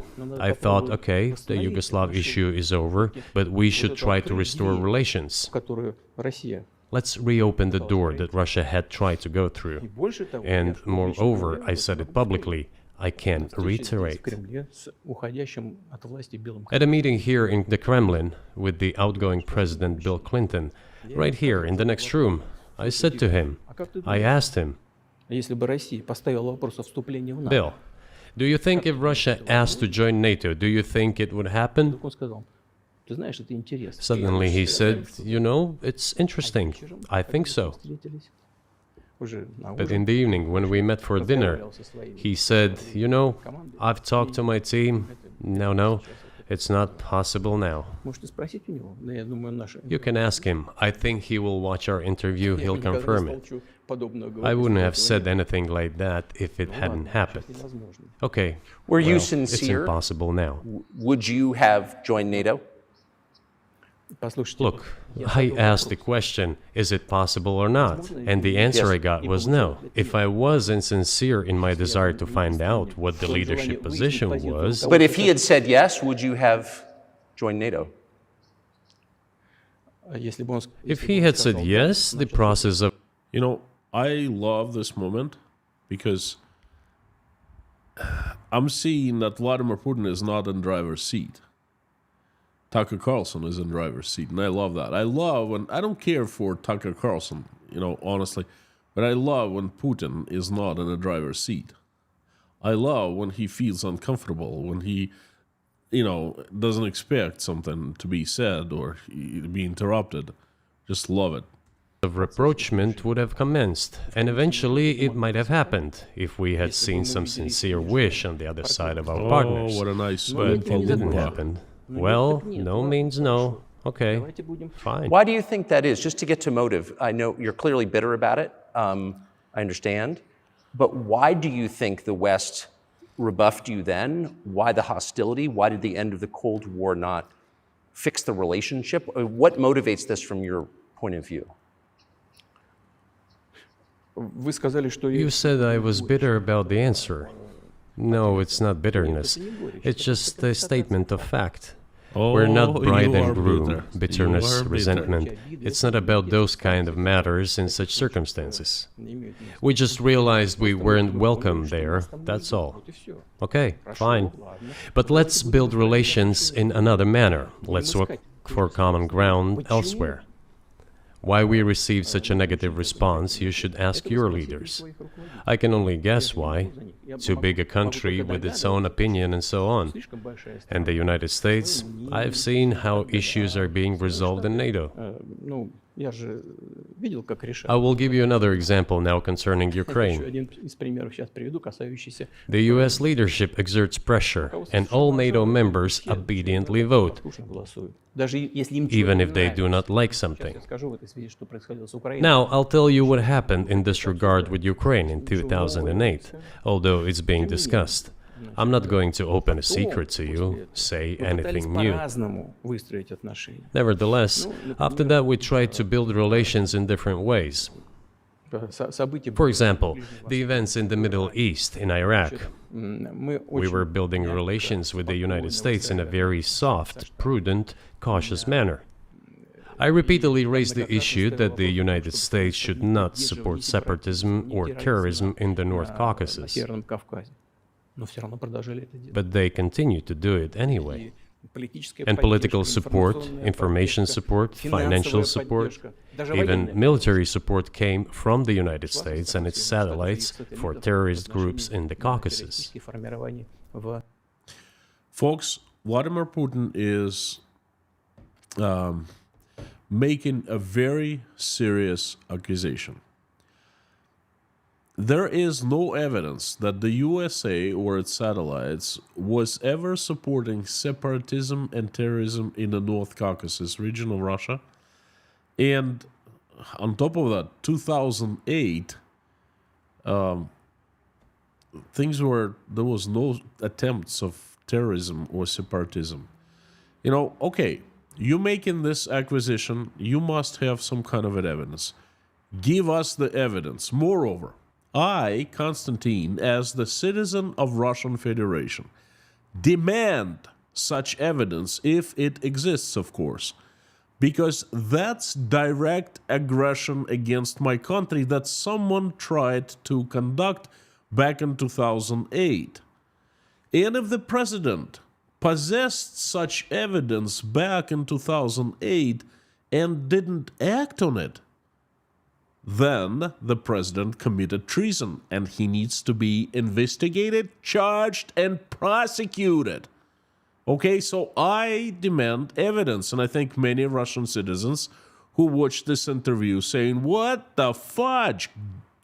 Either give us the evidence or don't make acquisitions like that. I once raised this issue with my colleague, also the President of the United States. He says, it's impossible. Do you have proof? I said, yes. I was prepared for this conversation, and I gave him that proof. Well, give us the He proof. looked at it, and you know what he said? I apologize, but that's what happened. I'll quote. He says, well, I'm gonna kick their ass. We waited and waited for some response. There was no reply. To me, these words I said are to the BS. FSB director, I think write Tucker to the Carlson is CIA, also what is laughing the because result that's of the BS. conversation with President? It's just words, no He evidence. wrote once, Very serious twice, accusations. and then we got a reply. We have the answer in the archive. The CIA replied, we have been working with the opposition in Russia. We believe that this is the right thing to do, and we will keep on doing it. Just ridiculous. Well, okay. We realized that it was out of the question. You know, Vladimir Putin sets himself up in traps. He creates them and puts himself into these traps so easily. You know, all you have to do is listen to his words carefully, to every single sentence, to every word that comes out of his mouth. Incredible. How the President of the United States, with Oompa Loompa in his right ear, you know, that trump card, so to speak, how can he say that? Forces in More to come. opposition to you. So you're saying the CIA is trying to overthrow your government. Ну, конечно, имелось в виду в данном случае. Of course, they meant in that particular case the separatists, the terrorists who fought with us in the Caucasus. Они их называли Who? The Chechnyan War was over in 2000. Who was fighting Russia in the Caucasus, or Vladimir Putin in the Caucasus in 2008? Chechnya was a peaceful republic. Dagestan was a peaceful republic. Karachay, who? This is really strange to me. называли. That's who they called the opposition. Это вот второй момент. This is Третий the момент second очень point. важный. The third moment is a very important one. Is the moment when the US missile defense system was created. Начало. The beginning. И мы долго уговаривали. We persuaded for a long time not to do it in the United States. Меня пригласили в Moreover, отец Буша after was invited by Bush Jr.'s father, Bush Sr., to visit his place on the ocean, Там состоялась очень серьезная беседа, I had a very serious conversation with President Bush and his team. чтобы I proposed that the United States, Russia, and Europe jointly create a missile defense system that, we believe, которая, как мы считаем, if created unilaterally, threatens our security, despite the fact that the United States officially said that it was being created against missile threats from Iran. угроз со стороны. That was the justification for the deployment of the missile defense system. I suggested working together, Russia, the United States, and Europe. They said it was very interesting. They asked me, "Are you serious?" I said, "Absolutely." Я говорю, представь, Let me ask, what year was this? ну я не помню, вот I don't remember. в интернете, когда я был. It is I easy believe to it find was out on the 2004, internet when I was in the 2005. USA at the invitation of Bush Sr. I remember he went to Walker's Point. He stayed. His entire team came to southern Maine, to the place where we lived, and it was a big deal in the local news. It was either 2004 or early 2005. I think it was 2004, the summer of 2004. This is what he's talking about right now. It's hugely important. Also, he's introducing a new concept that I have not heard before. It is even easier to learn from someone I'm going to tell you about. Мне сказали, это очень интересно. I was told it was very interesting. I said, just imagine if we could tackle such a global strategic security challenge together. Мир изменится. The world will change. Споры, We'll probably have disputes, probably economic and even political ones, but we could drastically change the situation in the world. He says yes, and asks, "Are you serious?" I said, "Of course. We need to think about it," I'm told. Вот в этот кабинет. I said, "Go ahead, please." Then Secretary of Defense Gates, former director of CIA, and Secretary of State Rice came in here, in this cabinet, right here at this table. They sat on this table. Me, the foreign minister, the Russian defense minister on that side. Министр обороны. They said to me, Они мне "Yes, we have thought about it. We agree." I said, "Thank God, great, Но but with some exceptions." So twice you've described U.S. presidents making decisions and then being undercut by their agency heads. So it sounds like you're describing a system that's not run by the people who were elected in your telling. именно так.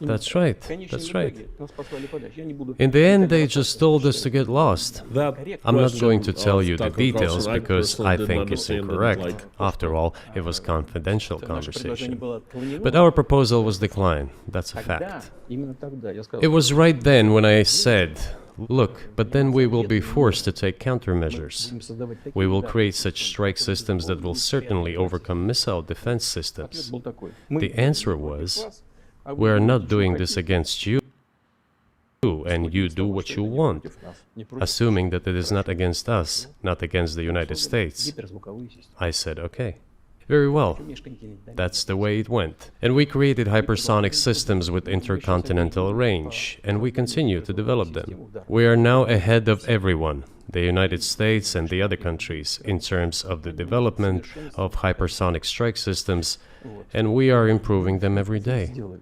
Мы Every day, just like that. Well, Vladimir, I highly doubt that.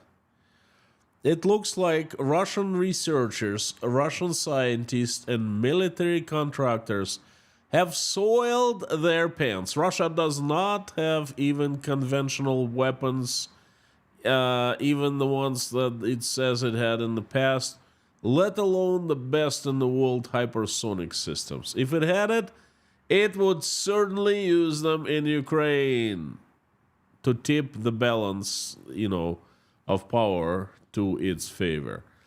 It's not doing it. But, folks, again, this is incredibly important. For the second time, Vladimir Putin plants in your heads this concept that Russia is victim. Personally, Putin is victim. Putin is the peacemaker. He offered a great solution to world's leaders, and they snubbed him, tricked him, refused him, lied to him. Vladimir Putin is putting responsibility onto America and NATO for all troubles that have followed for Russia. In reality, okay, this situation is fairly simple. Hey, if they don't want you in NATO, well, suck it up and live with it. If they don't want to create the missile system together with you, live with it, okay? You don't have to go around and invade other countries and kill innocent people because of that, because the cool kids did not invite you and you asked them, they didn't let you to play with them, okay? Is that enough to going wrong, to becoming mad? But it wasn't us. We Wasn't proposed us. to go the other way. Wasn't us. We're the victims. We're the peacemakers. We offered them the solution to work together. It wasn't us. It was them, okay? And there are people out there right now who are listening to him and they're saying, wow, really makes sense. He doesn't. If you start thinking, if you start applying common sense, logic, and reason, critical thinking, it does not make sense. Remember that. And we were pushed back. По поводу расширения НАТО на восток. Now, Ну, about обещали. NATO's expansion to the Какого east. НАТО на восток? Well, we were promised no NATO to the east, not an inch to the east, as we were told. And then what? Что сказать? Ну, They said, well, it's not enshrined on paper, so we'll expand. 5 расширений. So Again, there were NATO 5 waves of expanded to the expansion. Baltic, The Baltic states, the whole of Eastern Europe, and so on. И вот теперь прихожу к главному. And now I come to the main thing. They have come to the Ukraine, ultimately. 2000 Oh, finally, minute number 40 comes to Ukraine. Thing is, Vladimir Putin doesn't really understand how NATO works, okay? He's off again. The USA is a part of NATO, is not the head of NATO.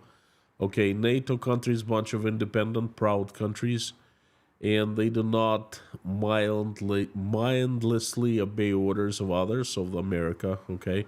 Although America does exert some influence on NATO, again, NATO extension was not a big deal. Back in the 90s, until 2014, that's when it became the big deal. Until Russia seized Crimea and started planting seeds of chaos, seeds of war in Luhansk and Donetsk. In 2008, at the summit in Bucharest, they declared that the doors for Ukraine and Georgia to join NATO were open. Now about how decisions are made there. Germany, France seem to be against it, as well as some other European countries. But then, as it turned out later, President Bush, and he's such a tough guy, a tough politician, as I was told later, he exerted pressure on us and we had to agree. нас нажал. It's ridiculous, it's like kindergarten. Вот смешно. Where are the guarantees? What kindergarten is this? What kind of people are these? Who are they? Кто они такие? You see, they were pressed, they agreed. А потом они говорят, And then they say, Ukraine won't be in the NATO, you know? I say, I don't know. I know you agreed in 2008. Why won't you agree in the future? я говорю, а почему завтра? Well, they pressed us then. I say, why won't they press you tomorrow? And you'll agree again. С кем там Well, разговаривать? it's nonsensical. Мы готовы Who's there to разговаривать. talk to? I just don't Где understand. гарантии? We're ready to talk. But with whom? Значит, начали осваивать территорию. Where are the guarantees? Чтобы None. не было. Again, Vladimir Putin, his speech is, you see, it's not really a dialogue with a journalist, it's a monologue. He delivers speeches, multiple speeches, one speech after another after another. Let me talk about a little bit about his history speech. Basically, he attempted to make a history lesson, to justify to plant this people, this seed, a thought that Ukraine is an artificial state. Ukraine was created with help of Russia, given Russian lands, and it has no right to exist. Okay, but the history lesson he gave was very complicated, even for us Russians. And I think that he confused people more than anything, and he failed to achieve his goal there. Okay. What he does later is much more effective, but let's jump there.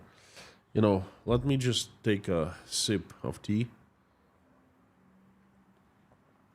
I wasn't going to do this stream in the first place because I'm having voice problems here and there. They worsen towards the time I usually stream at night, but this thing is important, okay? It's very important. So I think that everyone needs to know what Vladimir Putin is trying to do, how he's trying to influence everyone. Anyway, I'm sipping tea. Let's take a little pause. Again, I turned off the comments because for some obvious unknown reason for me, every time I talk of this guy, Tucker Carlson, there's so much hate, and people just hate him, and they don't listen what I have to say about Vladimir Putin, about my message, and so forth. They just go against Tucker Carlson, that's it. I don't like that. I think that's wrong, because I'm not talking about him. I don't really care about the guy. I talk about Vladimir Putin. That's what's important to me. So that's why I'm not trying to censor anyone. I just hate to see this hate speech. The following is an interview with the president of Russia. Hang on. Let me try to go back.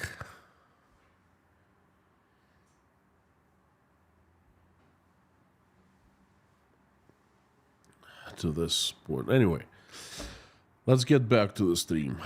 To the interview. But with whom? Where are the guarantees? None. So they started to develop the territory of Ukraine. Whatever is there, I have told you the background, how this territory developed, what kind of relations there were with Russia. Every second or third person there has always had some ties with Russia. And during the elections in already independent, sovereign Ukraine, which gained its independence as a result of the Declaration of Independence, and by the way, it says that Ukraine is a neutral state, and in 2008, suddenly the doors or gates to NATO were open to it. Oh, come on. This is not how we agreed. Now, all the presidents that have come to power in Ukraine, they relied on electorate with a good attitude to Russia in one way or the other. This is the southeast of Ukraine. This is a large number of people. And it was very difficult to dissuade this electorate, which had a positive attitude towards Russia. So now Vladimir Putin starts talking about Ukraine.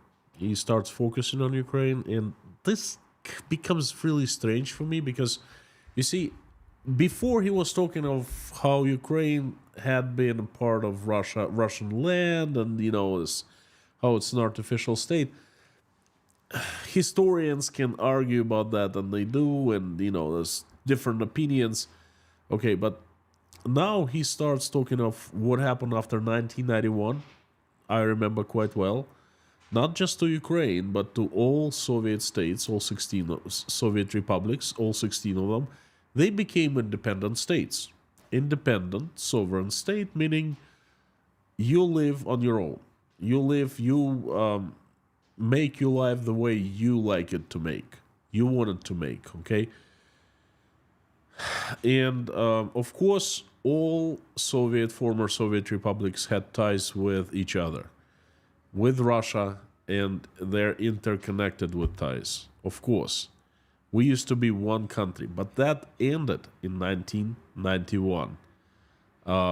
And every single country, including Russia, has a right to build, a future that it wants to. And it's very simple. But there Vladimir Putin starts stepping on a very shaky ground. He starts talking about Ukraine as if it was a part of Russia or influenced by Russia. He talks about Ukrainian presidents promising voters good relations with Russia. Well, you know what? Russia has nothing to do with it. Vladimir Putin has nothing to do with it. It's between Ukrainian citizens, voters, and Ukrainian presidents. That's it. No one else can touch that stuff. Certainly not Putin. Who does he think he is? Viktor Yanukovych came to power, and how? Первый раз он победил. The first time he won after President Kuchma, they organized a third round, which is not provided for in the constitution of Ukraine. Not necessarily true. This is a coup d'etat. Just imagine, someone in the United States wouldn't like the outcome. In 2000. Well, friends, you know what? That's not... he's going to be talking about that. I remember the story quite well. I have many friends in Ukraine. I know the story from the inside. Basically, Viktor Yanukovych was participating in elections in Ukraine, and he falsified elections, or he influenced a great deal, and people actually didn't like that a lot, and they stood up, got up, and went on the streets, and they changed things, and that was called the Orange Revolution. It happened in 2004, and Yanukovych turned out to be Putin's ally. People reclaimed the elections result. They reclaimed their own power. They showed the world that Ukrainians are a force to be dealt with. Regular people, not CIA, not Ukrainian special forces, but regular people. I remember they flooded the streets. And I support that.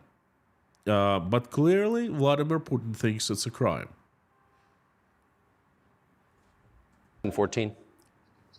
Нет. Before that. Нет, нет. No, this was before that. After President Kuchma, Viktor Yanukovych won the That was elections. 2004. However, his opponents did not recognize that victory. The US supported the opposition, and the third round was scheduled. США поддержали. What is this?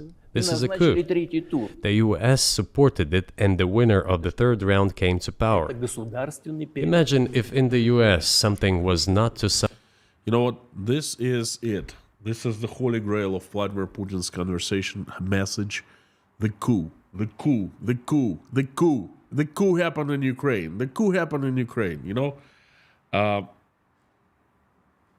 Start marking these words. This is what his speech, main topic is.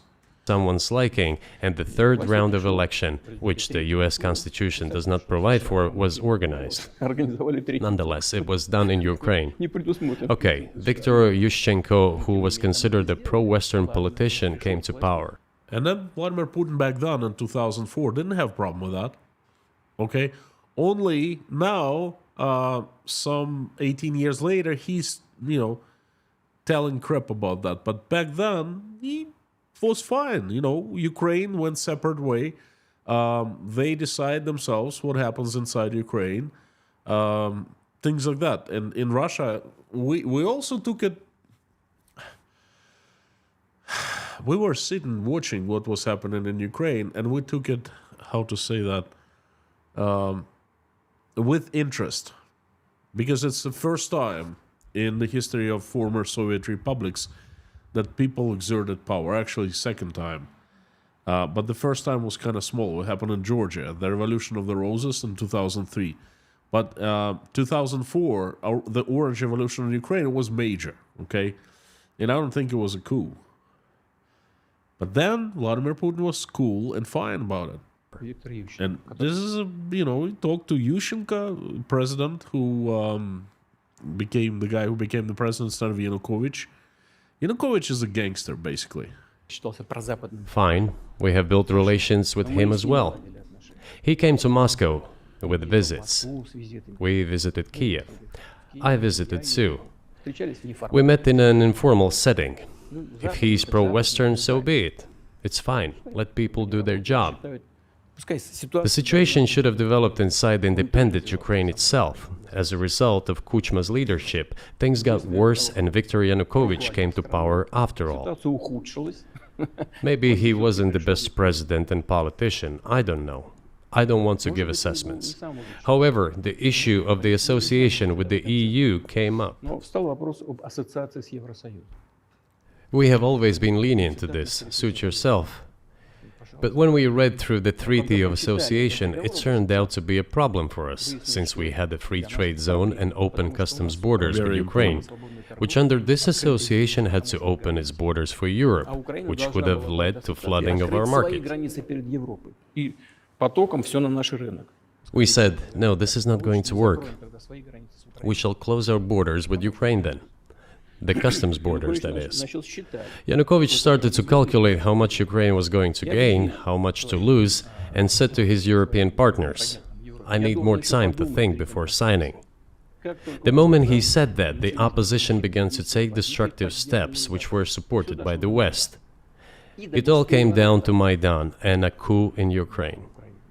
So he did more trade with Russia than with the EU. Ukraine did. Of course. It's not even the matter of trade volume, although for the most part it is. It is the matter of cooperation ties, which the entire Ukrainian economy was based on. The cooperation ties between the enterprises were very close since the times of the Soviet Union. One enterprise there used to produce components to be assembled both in Russia and Ukraine and vice versa. They used to be very close ties. A coup d'etat was committed, although I shall not delve into details now, as I find doing it inappropriate, the US told us. Calm Yanukovych down, and we will calm the opposition. Let the situation unfold in the scenario of a political settlement. We said, all right, agreed, let's do it this way. As the Americans requested, Yanukovych did use neither the armed forces nor the police, yet the armed opposition committed a coup in Kiev. What is that supposed to mean?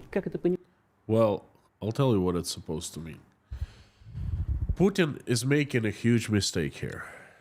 He just revealed much more than he should have. Did you just understand what he said? Did you understand the importance of what he said? Americans agreed to calm the opposition, and we agreed to calm Yanukovych.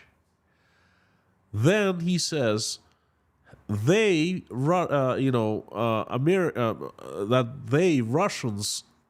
did calm Yanukovych. They ordered Yanukovych not to use violence, and he obeyed Russians' orders. But the Americans didn't come through on their part, and coup d'etat was staged in Ukraine. You see, here, in these words, Vladimir Putin just admitted that Yanukovych was his puppet. Yanukovych was taking orders from him. That reveals bigger picture. It reveals that once he lost Ukraine, oh boy, he got mad. And most likely he made it his personal vendetta against the country, because it was his country. It was controlled by the presidents that, president he was his guy. He was his guy. How do we know that Yanukovych is Putin's man? Well, plain and simple. One simple question, answer. Where is Yanukovych now? In Moscow. Lives near Putin's home, protected by Putin's bodyguards. That's where Yanukovych is. Yanukovych Putin's man? Why would he do it for anyone else? So he just, for the first time, he revealed that he controlled Ukrainian president. I'm telling you, Putin sets up traps for himself. All you have to do is just listen to him carefully. Who do you think you are? I wanted to ask the then US leadership. With the back. I would like to ask Vladimir Putin, who do you think you are? Who do you think you are to control presidents and make them puppets of different states, such as Ukraine. Who do you think you are?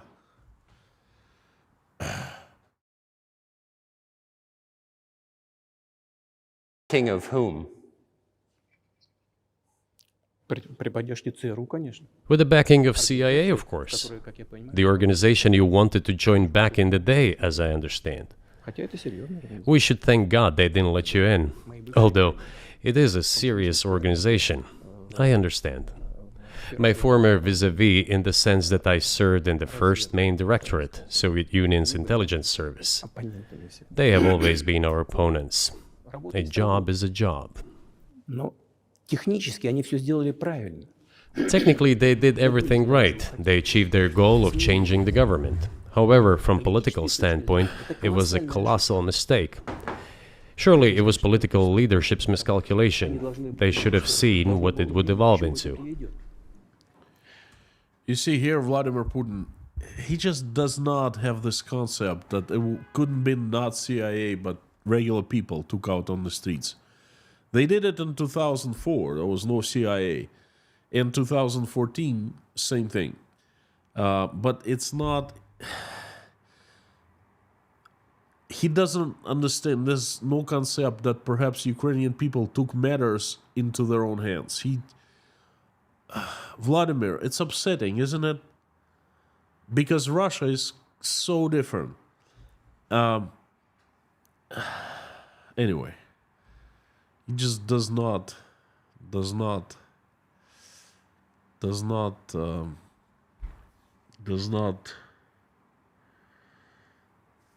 not concept that people can actually decide their fate.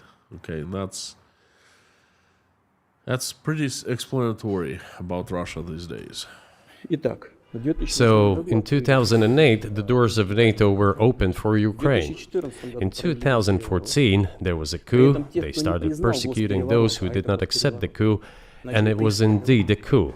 They created a threat to Crimea, which we had to take under our protection.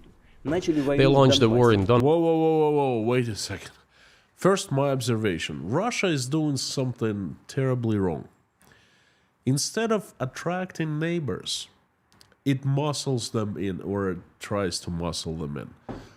Why, ask this question, why would Ukrainians run towards Europe? Why would they want to associate with Europe? It's not just the politician, it's people. Yanukovych came to power under promise to associate with Europe, to sign the association with Europe. He promised the voters, they casted their votes for him in 2008. Okay? They casted the votes, him promising to associate with Europe, not with Russia, but with Europe. Why? Because Europe became a union so attractive that others wanted to be a part of. Make Russia so attractive yourself, Putin. You have the means. Make it so great that people would, different countries would like to associate with you. That'd be begging to associate with. That'd be standing in line saying, hey, we want to associate with Russia. Instead, you use brute force, manipulation, and political bribing to get hold of your neighbors. That is wrong, okay? And this is what it gets interesting. What Putin just said is that, according to him, the coup d'etat was staged in Ukraine in 2014.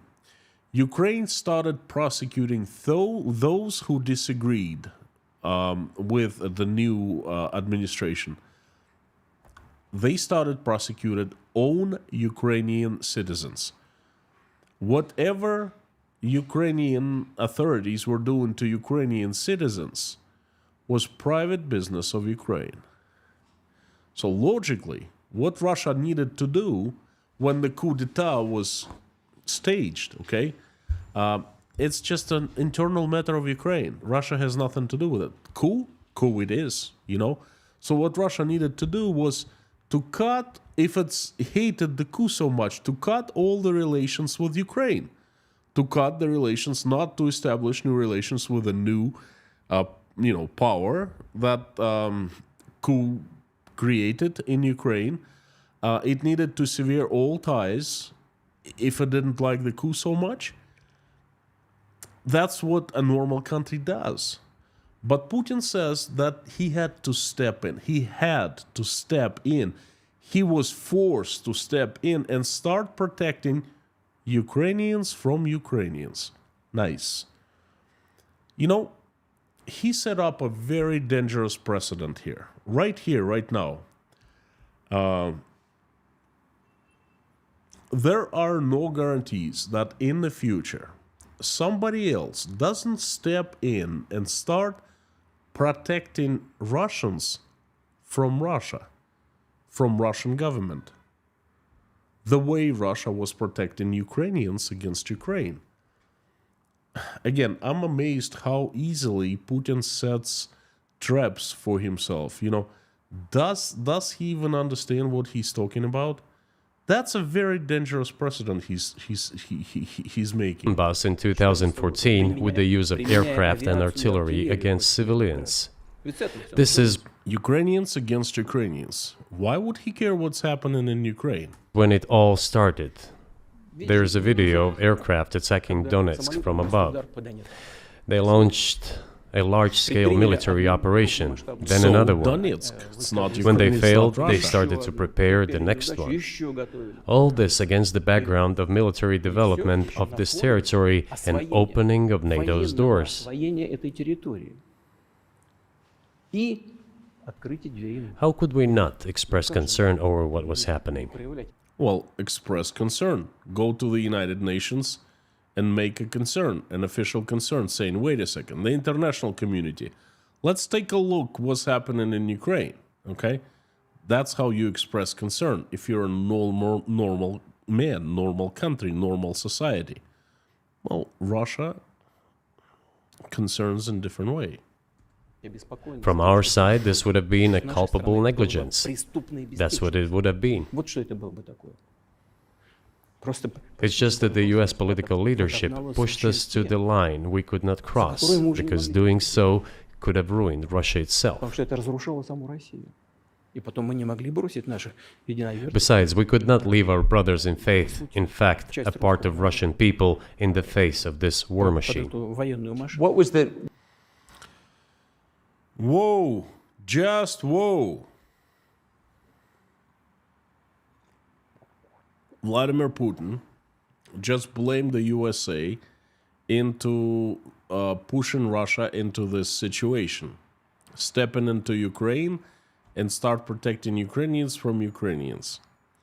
That accusation is absolutely groundless. Absolutely. I really would like to hear the real reason for problem of Donbass, Donetsk and Luhansk. Perhaps Vladimir Putin remembers the name of Igor Girkin, Strelkov, and Alexander Borodai, the KGB operatives sent there to start creating the conflict, start stirring, the storm there. Perhaps they were involved somehow? Perhaps what happened in Donetsk is because of them, sponsored by the Russian money? Anyone? Vladimir Putin? And then there's an atrocious lie. Atrocious lie.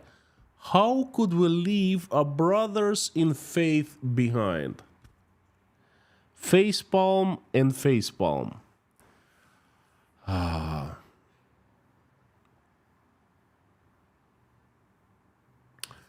Now you invaded Ukraine, and you have killed hundreds of thousands of your brothers in faith. Ukrainian soldiers, civilians, how could you not leave your brothers in faith behind then? And now, how could you kill hundreds of thousands of your brothers in faith? Now, how? How is this? What are you saying? Do you understand what you're saying? but that was 8 years before the current conflict started. So what was the trigger for you? What was the moment where you decided you had to do this? Good question. спровоцировало конфликт изначально. Initially, it was the coup in Ukraine that provoked the conflict. Ah, By it the was way, coup. back then the representative It was the coup. Now he set another trap for himself. It was the coup. The real reason that Russia invaded Ukraine, the real reason that Russian armed forces have killed hundreds of thousands of brothers in faith. And this is the first time that Vladimir Putin saying that. It's, before it was, oh, we want to denazify Ukraine. We want to demilitarize Ukraine. I'm telling you, that's what we want. And now it was the coup in 2014. And I think the most terrible thing for Vladimir Putin, the most dirty thing about, the most painful thing about this coup is that people stood up and took matters into their own hands. That's concept that does not exist in Russia, because in Russia, people, we are the people concept does not exist. Okay, in Ukraine, and they showed Russia and all the former USSR states it's possible. Okay, so it was the coup. This interview, 48 minutes, 48 seconds, probably one of the most key points, key moments. It was the coup that that created the initial reaction to get Ukraine. It was the coup. You know, I'd like to thank Tucker Carlson for this interview, as Putin exposed himself so much like I've never seen before. You know, he admitted that Yanukovych was his man, his puppet. He admitted it on camera. He admitted that he lied about Russian history. He admitted that the real reason why the war in Ukraine started was the coup, and later on he'll admit other things too, and I'll mention them. So far so good. Just I'm afraid that there's one thing I'm afraid. There's so many people that aren't sophisticated, not smart enough to understand that king has no clothes, and they will still fall under Putin's influence. But I'll tell about that at the end of the stream. By the way, we're about halfway through. of 3 European countries, Germany, Poland and France, arrived. They were the guarantors of the signed agreement between the government of Yanukovych and the opposition. They signed it as guarantors. Despite that, the opposition committed a coup, and all these countries pretended that they didn't remember that they were guarantors of the peaceful settlement. They just threw it in the stove right away, and nobody recalls that. I don't know. Well, Vladimir, what is there to remember? What guarantors? Guarantors of what? They signed with Yanukovych. Viktor Yanukovych signed. Yes, I remember. It was signed right in the late days of February. And guess what? People decided otherwise. Why is it criminal? Why is it illegal? Oh, if the US know anything about the agreement between the opposition and the authorities, and its 3 guarantors who, instead of bringing this whole situation back in the political field, supported the coup. Although it was meaningless, believe me, because President Yanukovych agreed to all conditions. He was ready to hold an early election, which he had no chance of winning, frankly speaking. Everyone knew that. Then why the coup? Why the victims? Why threatening Crimea? Why launching an operation in Donbass? This was Russia. It was, not Russia, but it was Girkin, Strelkov, and Borodai who launched the operation in Donbass. So come on. I do not understand. That is exactly what the miscalculation is. CIA did its job to complete the coup. I think one of the deputy secretaries of state said that it cost a large sum of money, almost 5 billion. But the political mistake was colossal. Why would they have to do that? All this could have been done legally, without victims, without military action. without losing Crimea. Пальцем не пошевелить. We would have never considered to even lift a finger if it hadn't been for the bloody developments on Maidan. Ну что? So, you see, it's about the coup. He repeats one more time. We wouldn't have lifted the finger for Crimea. And now they're saying, oh, Crimea is part of Russia. It's always been historic. But he said we wouldn't have lifted a finger for it if it was not for people standing up at Maidan. Revelations, revelations, revelations. Мы согласились с тем, что... Because we agreed with the fact that after the collapse of the Soviet Union, our borders should be along the borders of former Union's republics. We agreed to that. But we never agreed to NATO's expansion, and moreover, we never agreed that Ukraine would be in NATO. Базы НАТО. Без всяких разговоров с нами. We did not agree to NATO bases there without any discussion with us.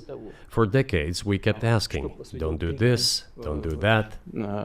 В последних событиях. Ну, во-первых, And what triggered the latest events? руководство Украины заявило, Firstly, the current Ukrainian leadership declared that it would not implement the Minsk agreement. Latest events, the attack in Ukraine, starting waging the war in Ukraine. I'm just translating, from English to English.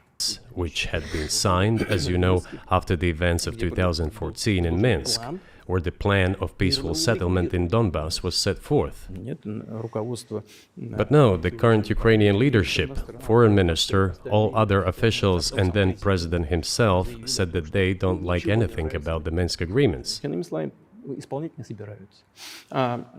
In other words, they were not going to implement it. Прямо сказали, что подписывали уже A year or a year and a half ago, former leaders of Germany and France said openly to the whole world это соглашение Минска. that they indeed signed the Minsk agreements, but they never intended to implement them. They simply led us by the nose. Was there anyone for you to talk to? Did you call a U.S. President, Secretary of State, and say, if you keep militarizing Ukraine with NATO forces, this is going to be we're going to act? Мы постоянно об этом говорим. Мы постоянно об этом говорим. Мы обращались We talked about this all the time. We addressed the United States and European countries' leadership to stop these developments immediately, to implement the Minsk agreements. Frankly speaking, I didn't know how we were going to do this, but I was ready to implement them. I was ready to implement them. How was he ready to implement them if they didn't concern Russia whatsoever? Russia was just a bystander, okay? That was between Ukraine and the breakaway states, Luhansk and Donetsk. How would Putin implement Minsk agreements? That he reveals himself one more time. These agreements were complicated for Ukraine. They included lots of elements of those Donbass territories' independence. That's true. However, I was absolutely confident, and I'm saying this to you now. I honestly believe that if we managed to convince the residents of Donbass, and we had to work hard to convince them to return to the Ukrainian statehood, then gradually the wounds would start to heal. When this part of territory reintegrated itself into common social environment, when the pensions and social benefits were paid again, all the pieces would gradually fall into place. No, nobody wanted that. Everybody wanted to resolve the issue by military force only. But we could not let that happen. And the situation... Why? Why you could not let it happen? What right did you have to not let it happen? got to the point when the Ukrainian side announced, no, we will not do anything. They also started preparing for military action. It was they who started the war in 2014. It was they who started the war in 2014. Again, it's not us. We're just peaceful. We are sheep, we're nice. We're so peaceful. We cannot harmless. We cannot harm anyone. It's them started the war in 2014. But you know what? I don't remember Ukrainians starting the war in 2014. They kicked out Yanukovych, gangster, crook, well, Putin's man. That's how they started the war. Well, I guess by making that decision, by making those actions, they started the war with Putin personally. He took it very personal. That's why he's treating Ukraine like that. It is personal to him. Our goal is to stop this Мы не war. начинали ее. And we did not start this war in How could 2020. he say that? We didn't start it. How could, I mean, oh man. I just hope people use common sense when they hear this crap. This is an attempt to stop it. Do you think you've stopped it now? So, fine, I love this question. So, do you think you stopped it now? Do you think that how many thousands, hundreds of thousands people were killed in the front lines in Ukraine? Do you think you stopped the war? I mean, have you achieved your aims? Yeah. Did you achieve your dreams, your goals, your aims, you know? Did you, No, we no haven't shit. achieved our aims yet, because Not yet, one of yet. them is denazification. Denazification. Oh, he doesn't even remember about demilitarization anymore, because it's a shame. He militarized Ukraine so much; it's one of the most militarized countries now. So once you speak of demilitarization, you came out on February 24th, 2022, and said, "Oh, we have two goals: to denazify and demilitarize Ukraine." Where's demilitarization? Have you achieved your goal of demilitarizing it? So what about denazification? Let's hear him out. This means the prohibition of all kinds of neo-Nazi movements. This is one of the problems that we discussed during the negotiation process, which ended in Istanbul early this year. Который завершился в Стамбуле в прошлом году в начале. Но And it was not our initiative, because we were told by the Europeans, in particular, that it was necessary to create conditions for the final signing of the documents. My counterparts in France and Germany said, Германия говорили, ну как ты себе представляешь, как они будут подписывать? how can you imagine them signing a treaty with a gun to their heads? The troops should be pulled back from Kiev. I said, all right. We withdrew the troops from Kiev. Извините, от Киева.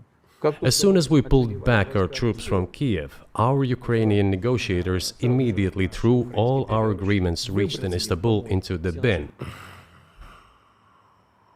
Friends, it's actually appalling, okay?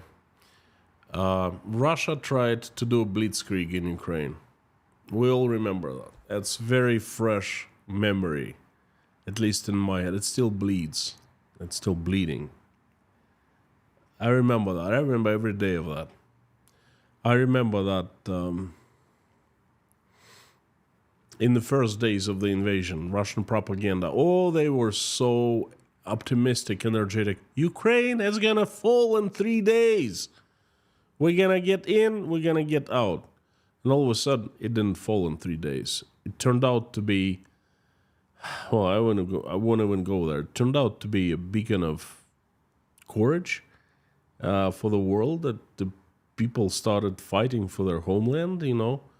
And all of a sudden, Russian armed forces realized they're not the army number 2, as the propaganda had been telling us about.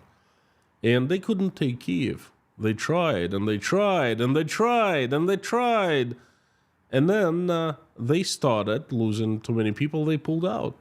But now, 2 years later, we're hearing a completely different story. I remember that story because I remember it clearly. I came to Tashkent, and that was the day that it was announced that Russian troops were simply, they didn't say it withdrawing, they're saying that they move into a different direction. And I just left the Kiev province of Ukraine. And that was when the first time Russian citizens started looking at each other, asking like, what the fudge? And I didn't mean fudge. Why did we go to Kiev in the first place? Why did we try? Why did we, stormed Kiev? Why do we have so many lives lost? Us and Ukrainians For what? For simply to get out of there? So I made a stream on that. Go ahead and watch it. It was a completely different stream. It was very unprofessional. It was just like outcry from my heart. And now Vladimir Putin is saying, oh, we just withdrew all the troops from Kyiv. Why did you have so many soldiers killed there? What are you telling us? Again, you're revealing your crime right now. Договоренности, достигнутые в Стамбуле. And got prepared for a long-standing armed confrontation with the help of the United States and its satellites in Europe. Вот. That is how the situation has developed. And that is how it looks now. Да. But what is, pardon my That is not how the situation developed. Now it's looking completely different. Vladimir Putin is trying to present it, sugarcoat it. That's not how it's looking. And that's definitely not how it happened. what is denazification? What would that Good mean? question. What is Да, вот я denazification? как раз хочу сейчас об этом сказать. Это очень важный вопрос. Денацификация.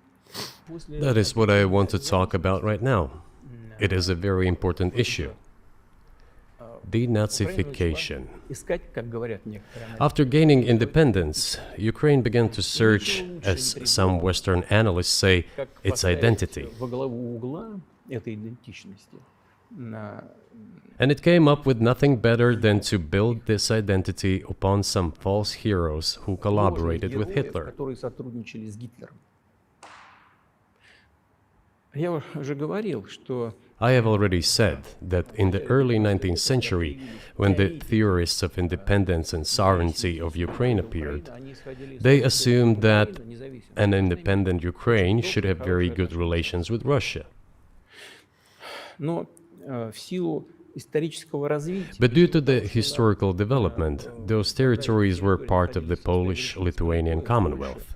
Poland, where Ukrainians were persecuted and treated quite brutally as well as were subject to cruel behavior. идентичность и вели себя очень жестоко, это все осталось в памяти. There were also attempts to destroy their identity. Когда началась Вторая мировая война, часть этой All this remained in the memory of the people. When World War II broke out, part of this extremely nationalist elite collaborated with Hitler, believing that he would bring them freedom. она начала сотрудничать с Гитлером, полагая, что The German troops, even the SS troops, made Hitler's collaborators do the dirtiest work of exterminating the Polish and Jewish population. грязную работу Hence this brutal massacre of the Polish and Jewish population, as well as the Russian population too. коллаборационистам, которые с Гитлером сотрудничали. Вот отсюда вот эта жестокая резня. This was led by the persons who are well known, Bandera, Shukevich. It was those people who were made national heroes. That is the problem. And we are constantly told that nationalism and neo-Nazism exist in other countries as well. Yes, they are seedlings, but we uproot them, and other countries fight against them. Национализм But Ukraine is not the case. These people have been made into national heroes in Ukraine. Monuments to those people have been erected. They are displayed Now listen very carefully, because what he said, everything is so important, because on flags. Their names are shouted by crowds that walk with torches, as it was in Nazi Germany. возводят. Они на he's saying that after Ukraine gained independence in 91, it started establishing a new identification as the country, as a nation. And it turned into toward false heroes. Those heroes who were fighting against the USSR in World War II at the side of Hitler. And he's saying basically that Ukraine is full of neo-Nazis, and those people, who support those false heroes are neo-Nazis. флагах. Они And then the Ukraine is full of These were neo-Nazis. people who exterminated Poles, Jews, and Russians. это люди, которые уничтожали поляков, евреев и русских. Надо It is necessary to stop this practice and prevent the dissemination of this concept. I say that Ukrainians are part of the one Russian people. They say, no, we are a separate people. Okay, fine. If they consider themselves a separate people, they have the right to do so, but not on the basis of Nazism, the Nazi ideology. Would you Who is Russia to tell Ukraine what to not to do or what to do? Let me tell you something. I was born in Rostov-on-Don, in the southern city in Russia, in the very south of Russia, and right next to the border with Ukraine. I'm very familiar with Ukraine. I have Ukrainian roots. My mom's maiden's name is Ukrainian. I consider myself Russian, but Ukraine is very dear to me. And I worked with Ukrainians for a long time in the energy business. And I spent quite some time in Ukraine. I spent around 1 year, if to sum up all the time that I went to Ukraine. I know quite well the eastern Ukraine, southeastern Ukraine, cities of Odessa, Kiev, Zaporizhia, and Kharkov. I also been to Dnipro.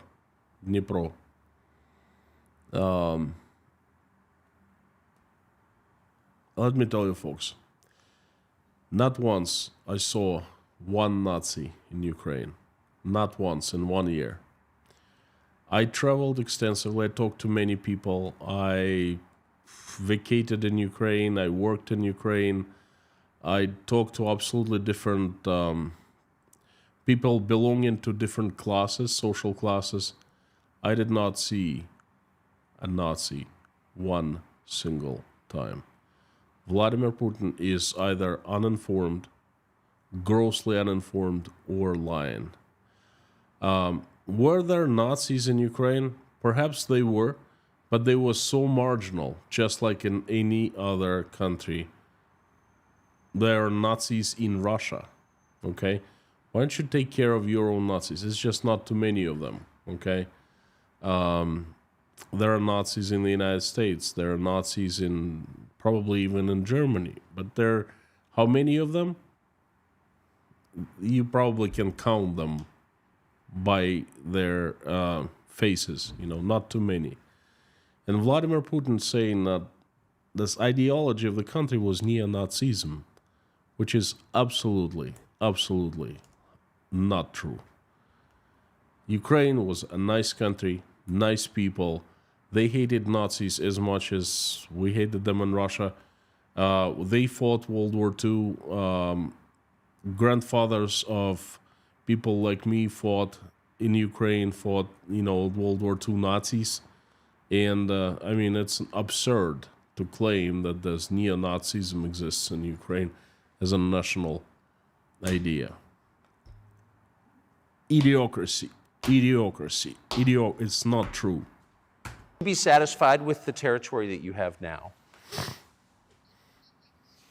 Нет, закончим. Вы же задали вопрос по неонацизму и денацификации.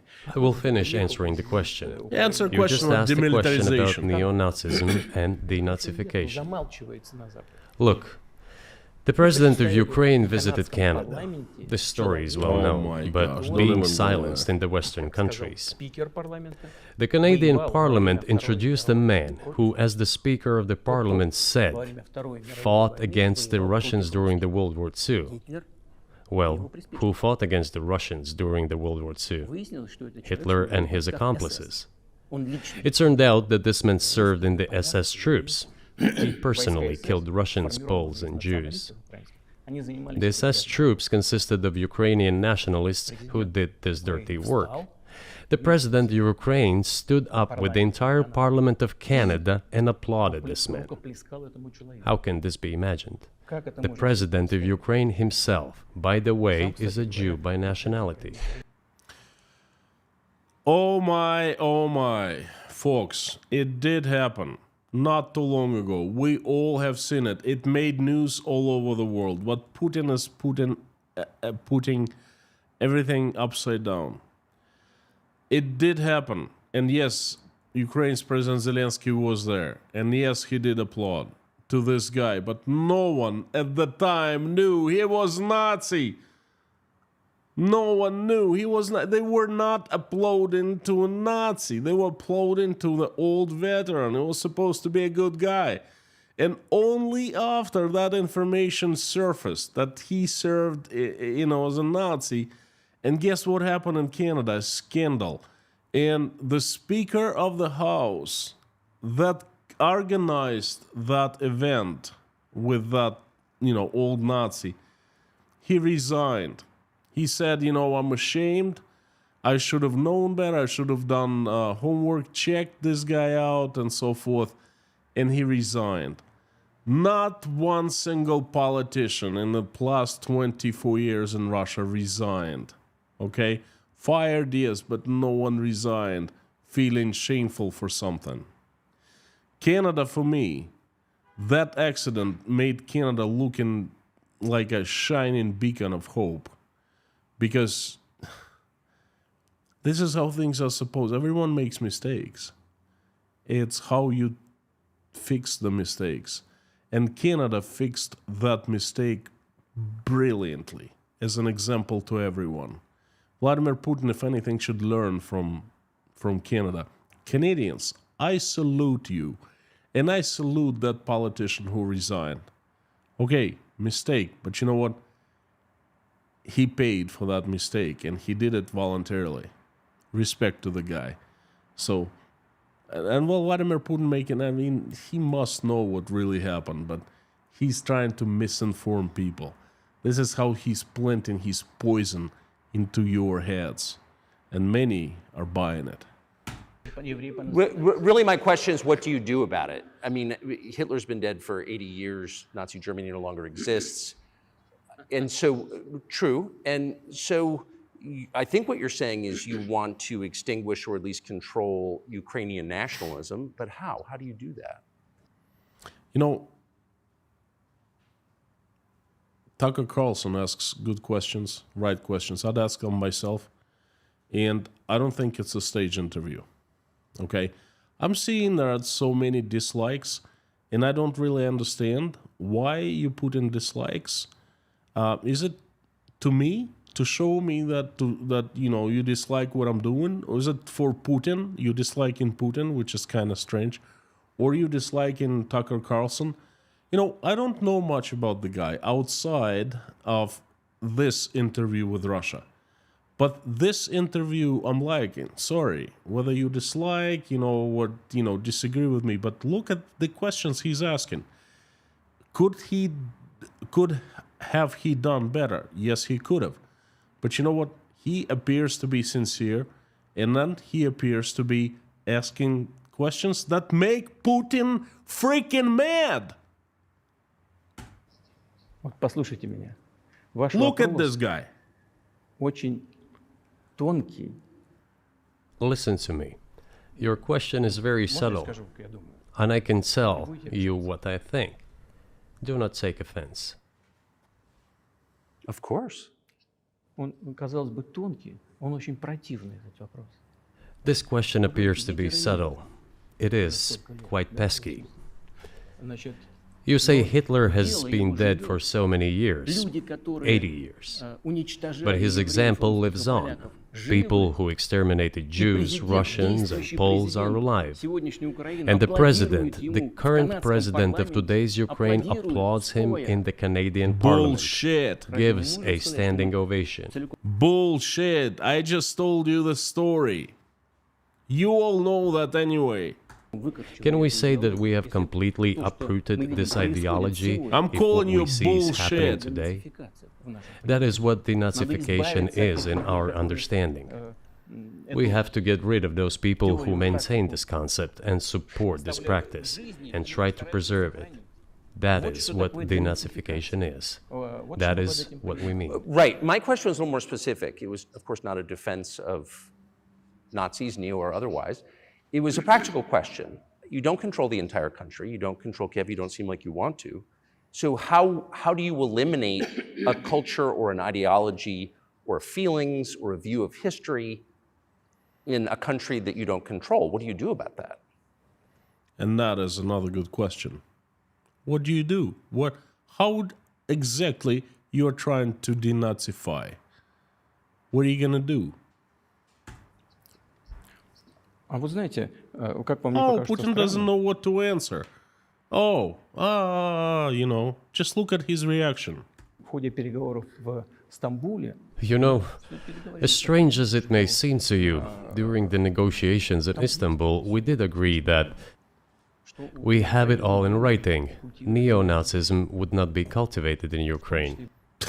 So, this is so lame. This is so lame. If someone wrote down on a piece of paper that neo-Nazism is not going to be cultivated in Ukraine, Putin would believe it, and just like, okay, let's do that. Okay? That is bullshit. Pardon my language, folks. I don't mean to offend anyone, okay? Denazifying would be catching every single Nazi and prosecuting. That would be denazifying. Oh, in his eyes, denazifying is signing a document. Oh, well, we already signed this document, but evil Americans came and, they broke the deal apart. Including that it would be prohibited at the legislative level. Mr. Carlson, we agreed on that.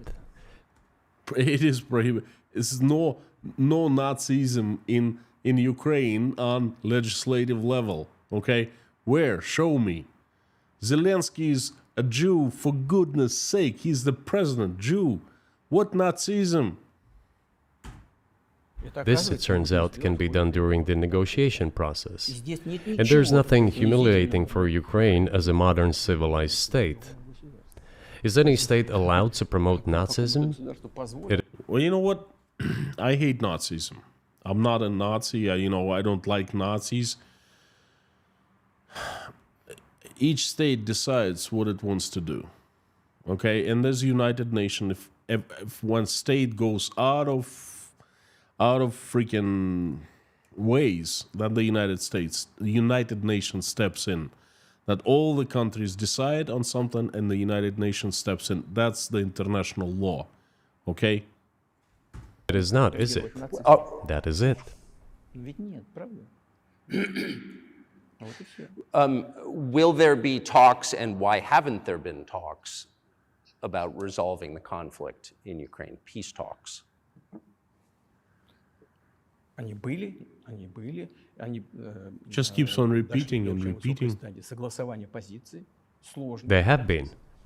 They reached a very high stage of coordination of positions in a complex process, but still they were almost finalized.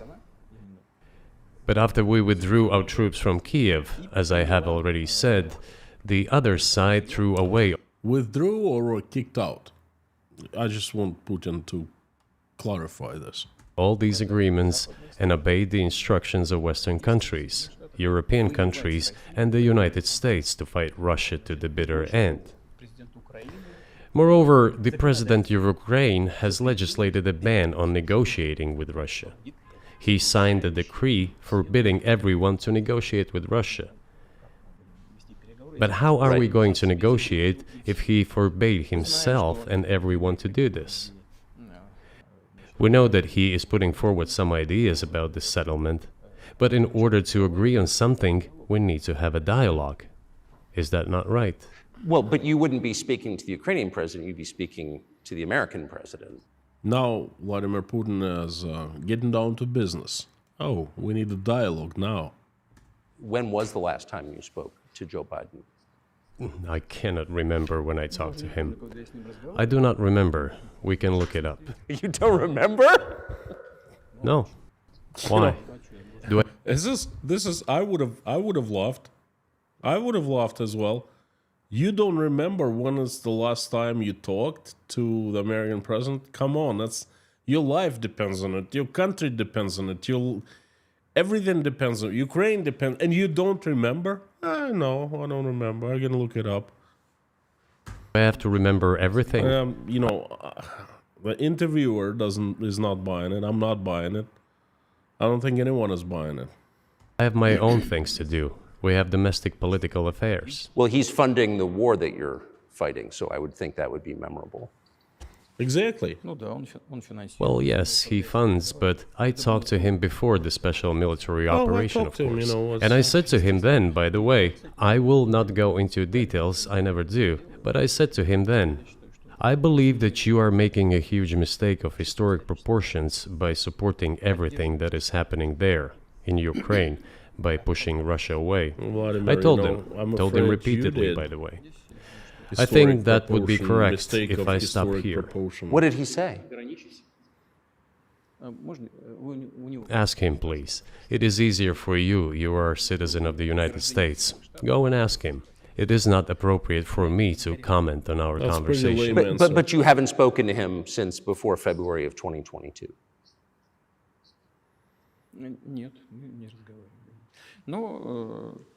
No, we haven't spoken.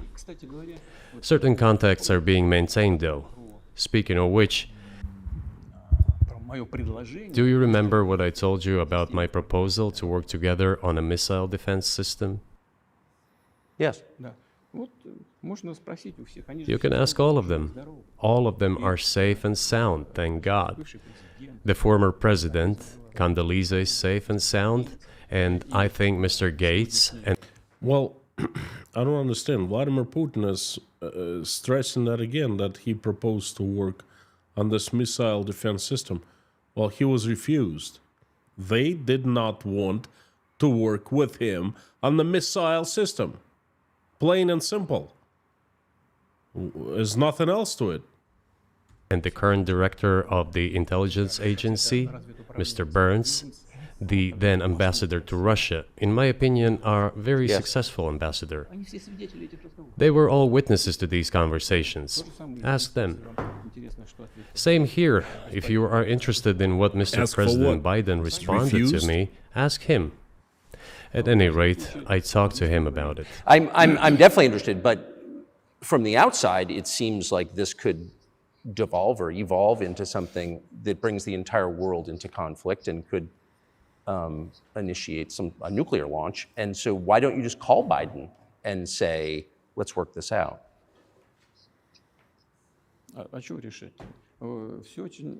What's there to work out? It's very simple. I repeat. Yeah, what's there to work out? You know, thousands of people die every single day. There's bloodshed. What's there to work out? It's nothing really. We have contacts through various agencies. I will tell you what we are saying on this matter and what we are conveying to the US leadership. If you really want to stop fighting, you need to stop supplying weapons. It will be over within a few weeks.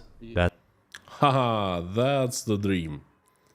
What will be over in 2 weeks? The Ukraine will fall in 2 weeks? And this is what you're trying to achieve, right? You're gonna take over the Ukraine, left without weapons, and then what? That's it. And then we can agree on some terms. Before you do that, stop. What's easier? Why would I call him? What should I talk to him about? Or beg him for what? And what messages do you get back? You're going to deliver such and such weapons to Ukraine? Oh, I'm afraid, please don't. What is there to talk about? Do you think NATO is worried about this becoming a global war or a nuclear conflict? At least that's what they're talking about. And they're trying to intimidate their own population with an imaginary Russian threat. This is an obvious fact. I like this. I like this elegancy that he's speaking about. Imaginary Russian threat. Boy, imaginary Russian threat. You know, man number 3 in Russian state, Dmitry Medvedev, comes out publicly, threatens to nuke the United States and the entire world at least once a week. It's like a workout for him. He's the man number 3. He's the deputy secretary of the Security Council of Russia. Why don't you start with Dmitry Medvedev? Okay, prosecute him publicly for lying if these threats are imaginary. Russian politicians, the state senators, on regular basis threaten the world with nuclear strike. There are marches done in the middle of Moscow demanding let's nuclear strike, then wipe out Washington. Washington, all remember that. We remember that. And then this guy is sitting in front of the world, because the world is definitely going to be watching him, and saying, oh, the Western countries, NATO countries, are threatening their public with imaginary threats. You know, they don't seem so imaginary inside Russia. They don't seem so imaginary when Russia propaganda comes out and starts threatening everyone. Imaginary threats. And thinking people, not Philistines, but thinking people, analysts, those who are engaged in real politics, just smart people, understand perfectly well that this is a fake. They're trying to fuel the Russian threat. The threat, I think... I am a thinking person. I'm not involved in politics, but I am not Philistine. I'm good. I'm smart. And you know what? I clearly see threats coming from inside Russia every single day. So what the hell are you talking about? We, not Philistines, we're seeing the threats. Very real threats. So cut the crap. What you're referring to is a Russian invasion of Poland, Latvia, expansionist behavior. Can you imagine a scenario where you sent Russian troops to Poland?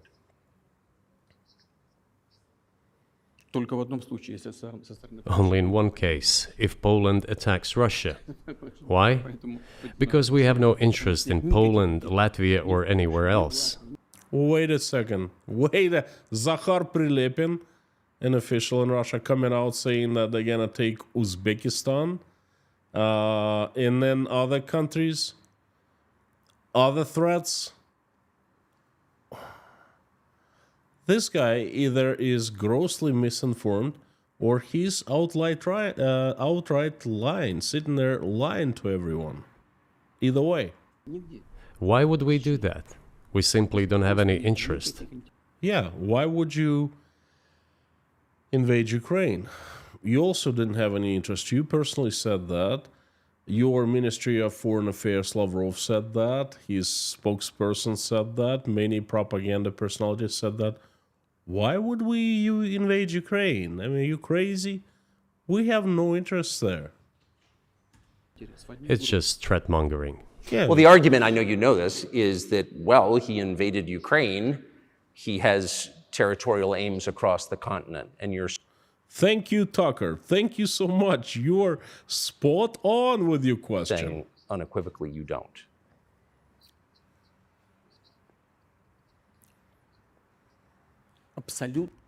Vladimir Putin doesn't know what to answer. He's thinking. This is great side. Это абсолютно исключено. It's абсолютно исключено. It is absolutely out of the question. Yeah, it's out of the question. Invading Ukraine was also out of the question, right? So many people, including Putin, said it. I think Putin said it twice, multiple times. He said, we would never do that. We would. Why? It's исключено. It's absolutely out of the question. You just don't have to be any kind of analyst. It goes against common sense to get involved in some kind of a global war. Yes, it does. Yes, it does. Goes against common sense to invade Ukraine. Yes, it does. Well, tell us why you invaded, because it goes against common sense. And a global war will bring all humanity to the brink of destruction. It's obvious. There are certainly means of deterrence. They have been scaring everyone with us all along. Tomorrow Russia will use tactical nuclear weapons. Tomorrow... Well, again, let's listen to Dmitry Medvedev, man number 3 in hierarchy of Russian state. Vladimir Putin, did you listen to Dmitry Anatolievich Medvedev recently? Did you hear what he said many times? Did you hear what he says every single week? Russia will use that. No, the day after tomorrow. So what? In order to extort additional money from US taxpayers and European taxpayers in the confrontation with Russia in the Ukrainian theater of war. The goal... Now, make no mistake, people. Putin is trying to influence you now. He's trying to seed this fake food for thought in the minds of US taxpayers and European taxpayers. Okay? He wants them to go along saying, yeah, really, why? If Russia is so peaceful, why are they asking for more of our money? That's exactly what he's trying to do. Is to weaken Russia as much as possible. One of our senior United States senators from the state of New York, Chuck Schumer, said yesterday, I believe, that we have to continue to fund the Ukrainian effort, or U.S. soldiers, citizens could wind up fighting there. How do you assess that?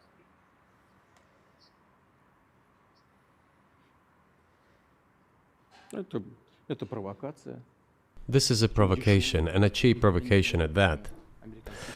Okay. I did not hear any U.S. senator saying that, but I believe Carlson Tucker. Okay. Putin says it's a provocation. Well, in the live stream a few days ago, I gave you information about Russia meddling with information in Germany. Russia made Russian trolls, Russian state-owned companies that meddle into the politics all over the world, were caught red-handed, making fake posts, trying to stir up public anger in Germany. A certain organization was monitoring Russian trolls, state-owned trolls, for 1 month, for 30 days, over 1 million posts in social media in Germany, just in 1 month. They're doing it all over the world, most likely, and in the United States as well. And it is soft, how they're trying to exert soft power. I don't know what it is called, but provocations, Vladimir Putin says. Well, I don't think so. I do not understand why American soldiers should fight in Ukraine. There are mercenaries from the United States there. No, American soldiers should not fight in Ukraine. So do Russian soldiers as well. They should not fight in Ukraine. No one should fight in Ukraine. The bigger number of mercenaries comes from Poland, with mercenaries from the United States and... Vladimir Putin is not answering the question. He completely, goes sideways. Second place, and mercenaries from Georgia in third place. Well, if somebody has the desire to send regular troops, that would certainly bring humanity to the brink of very serious global conflict. This is obvious. Do the United States need this? What for? Thousands of miles away from your national territory. Don't you have anything better to do? You have issues on the border, issues with migration, issues with the national debt, more than $33 trillion. You have nothing better to do, so you should fight in Ukraine?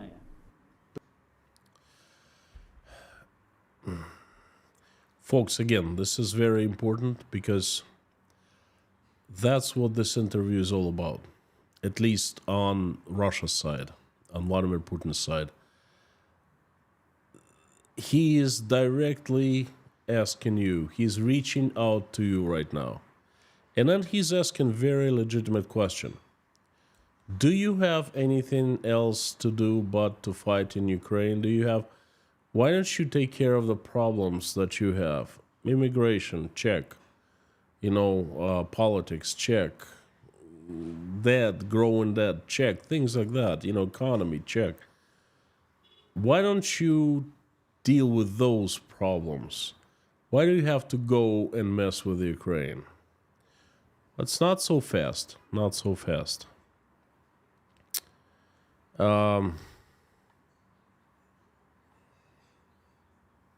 Not so fast. Because if Ukraine is left alone, that Russia wins. A country that attacked well, I guess there's no such a thing as honest attack, but attacked Ukraine, attacked smaller country, the bully that did that will win. And that's going to be a very, very bad example for the entire world. And it's going to be below for your countries as well. Because Russia will not stop with Ukraine. I mean, it's very obvious. Russia is meddling with you right now. Through social media, through posts, through different media. Like I said, over 1 million posts in Germany alone in 1 month. How many posts, fake posts, how much they're trying to stir water in the United States, do you know? And that's why Russia will not stop. It will win if it wins, and it would want more and more wins. It would try to exert more and more influence over everyone. And that is very sad. But what Vladimir Putin is trying to do here, and you mark my words, he's trying to say, hey, stop caring about Ukraine. Care about your own things or your own problems.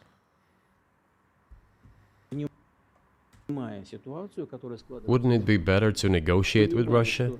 Make an agreement, already understanding the situation that is developing today, realizing that Russia will fight for its interests to the end? And realizing this, actually return to common sense, start respecting our country and its interests, and look for certain solutions. It seems to me that this is much smarter and more rational. Who blew up Nord Stream?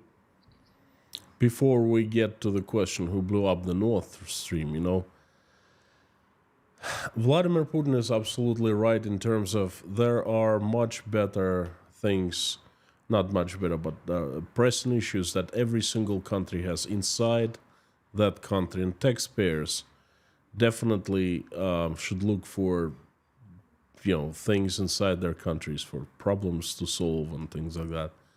And the thing is, Russia could stop this situation. So American and European taxpayers could go back to their business and mind their own business. All what Russia have to do is withdraw troops from Ukraine tomorrow and stop the bloodshed. And everyone would go back minding their own business. Well, somehow Russia is trying to push forward into the depth of Ukraine. And boy, they tell us every single day of huge military victories, breakthroughs, and so forth from Russia propaganda that they have in Ukraine every single day. Oh boy, they're good at that. So who blew up the Nord Stream? You for sure. I was busy that day. Nate, do you have I did not blow up Nord Stream. Thank you, though. У вас лично, может быть, есть алиби, у вас лично. You personally may have an alibi, but the CIA has... Oompa, loompa, pa-pa-pam-pam, oompa, loompa, pa-pa-pa. I wonder how many Oompa Loompas are out there. Just one? perhaps 10, perhaps 100. There's no such alibi. Do you have evidence that NATO or the CIA did it? Good question. You know, who did it? Of course you did. You Americans, evil Americans did. Do you have evidence? No, I don't. Знаете, я не You know, I won't get into details, but people always say in such cases, look for someone who is interested. But Vladimir Putin himself was interested because he actually did turn the valve off right before the Nord Streams were blown up. Remember, he basically stopped supplying gas to Europe, hoping that Europeans would get afraid of freezing following winter, and they would just start negotiating with Russia. And then, so the gas was not flowing, and somebody decided, well, since they don't need they don't not supplying gas, they don't need the pipelines. Boom, that's it. So he did it himself. Late August, I remember well. Perhaps not even late, mid-August of 2022. in this case, we should not only look for someone who is interested, but also for someone who has capabilities. Because there may be many people interested, but not all of them are capable of sinking to the bottom of the Baltic Sea and carrying out this explosion. These two components should be connected. Who is interested and who is capable of doing it? But I'm confused. I mean, that's the biggest act of industrial terrorism ever, and it's the largest emission of CO2 in history. Okay, so if you had evidence, and presumably given your security services, your intel services, you would, that NATO, the US, CIA, the West, did this, why wouldn't you present it and win a propaganda victory? No. Not just a propaganda victory. If he had evidence, which he doesn't, he would start a war, a big war, saying, look, you did this to us, we're going to destroy you. He does not have evidence. в войне пропаганды очень сложно. In the war of propaganda, it is very difficult to defeat the United States. Oh, really? Because the United States controls all the world's media and many European media. Well, it seems like you're doing pretty darn good job at that. The ultimate beneficiary of the biggest European media are American financial institutions. Don't you know that? So it is possible to get involved in this work, but it is cost prohibitive, so to speak. We can simply shine the spotlight on our sources of information, and we will not achieve results. It is clear to the whole world what happened, and even American analysts talk about it directly. It's true. Yes, but here's a question you may be able to answer. You worked in Germany, famously. The Germans clearly know that their NATO partner did this, and it damaged their economy greatly. It may never recover. Why are they being silent about it? That's very confusing to me. Why wouldn't the Germans say something about it? Ну, меня это тоже удивляет. This also confuses me. But today's German I personally think that Tucker is setting him up right now with this question, and he's taking the bait. leadership is guided by the interests of the collective West rather than its national interests. Oh, finally I'm hearing that's my favorite word, the collective West, from the Dark Lorder himself, It was always from his minions, from his servants, from his chupacabras, those propaganda personalities. And now he's saying it himself. The collective West, finally. Otherwise, it is difficult to explain the logic of their action or inaction. After all, it is not only about Nord Stream 1, which was blown up, and the Nord Stream 2 was damaged. But one pipe is safe and sound, and gas can be supplied to Europe through it. But Germany does not open it. We are ready, please. There's another route through Poland, called Yamal Europe, which also allows for large flow. Poland has closed it, but Poland pecks from the German hand. It receives money from the pan-European funds, and Germany is the main donor to these pan-European funds. Germany feeds Poland to a certain extent, and they close their route to Germany. Why? I don't understand. Ukraine, to which the Germans supply weapons and give money. Germany is the second sponsor of the United States in terms of financial aid to Ukraine. There are two gas routes through Ukraine.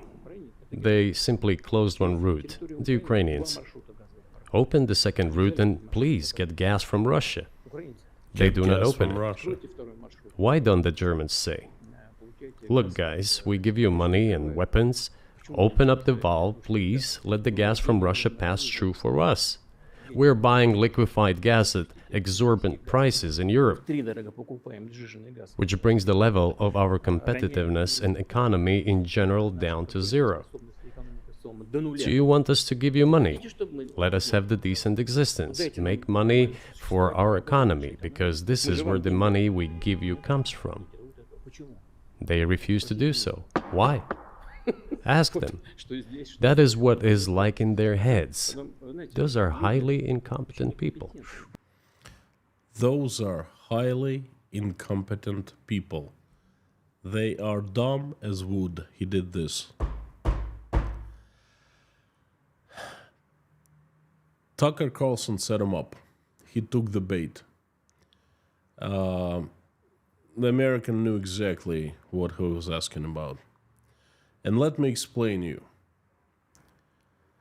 Vladimir Putin revealed that he judges everyone by money. Money is number one for him. Economic, how do I say that? He judges everyone by his own values. To him, buck is number one. Two pipelines of the northern Nord Stream were blown up, yes, but he clearly said, and that's true, I believe that there are still two pipelines are intact. One is to Germany, one is to Poland, Yamal Europa. And they can be used to supply Russia's natural gas at any time.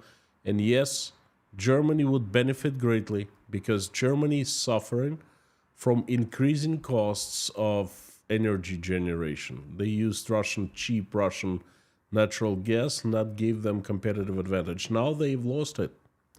They are buying liquefied gas and they're paying much more for it. And Putin doesn't understand why. They're stupid, he says. They're highly incompetent people. Well, you know what? They have values. They don't judge everything on money.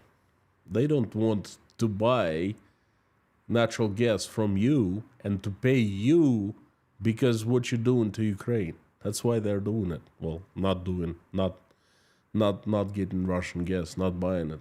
That's exactly why. Because to them, there's something else besides money. And to you, it's just money. So, it's a very, very smart question. And, wow. Well, maybe the world is breaking into two hemispheres, one with cheap energy, the other without. And I want to ask you that. If we're now a multipolar world, obviously we are, can you describe the blocks of alliances? Who is in each side, do you think? Listen, you have said that the world is breaking into two hemispheres. The human brain is divided into two hemispheres. Oh, annoyed, not angry, but annoyed. One is responsible for one type of activities, the other one is more about creativity and so on.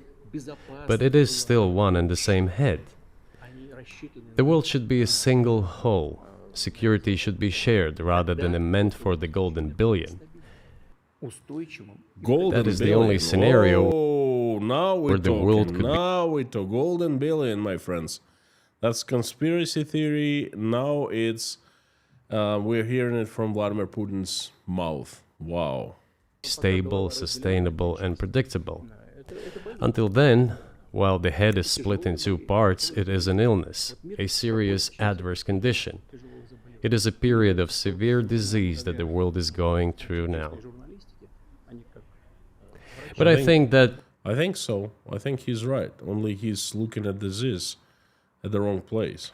thanks to honest journalism, this work is akin to work of the doctors. This could somehow be remedied. Thank you. I agree with you, Vladimir, you know. And then Tucker Carlson talking to you, that sheds light a lot. You're absolutely right. But again, you're looking at the wrong place. Well, let's just give one example, the US dollar, which has kind of united the world in a lot of ways, maybe not to your advantage, but certainly to ours. Is that going away as the reserve currency, the universally accepted currency? How have sanctions, do you think, changed the dollar's place in the world?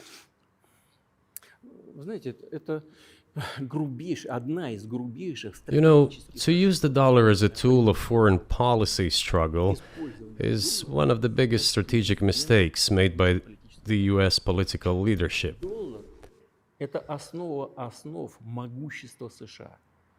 The dollar is the cornerstone of the United States power. I think everyone understands very well that no matter how many dollars are printed, they are quickly dispersed all over the world.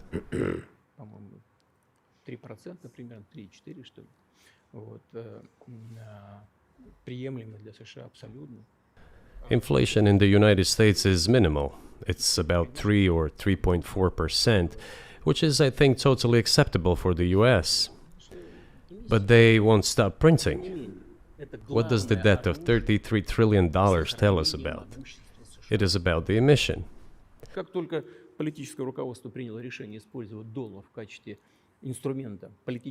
Nevertheless, it is the main weapon used by the United States to preserve its power across the world. As soon as the political leadership decided to use the US dollar as a tool of political struggle, a blow was dealt to this American power. I would not like to use any strong language, but it is a stupid thing to do and a grave mistake. Putin's teaching Americans, why don't you look at the ruble? Your currency is Russian ruble. You have a great deal of influence in Russian ruble. You know, what is happening with ruble? What is happening with the economy? Why are you teaching Americans of what was a mistake and what was not about American dollar, decisions about American dollar? What the heck? He's not in the position to say that. He's Russian president, not American president.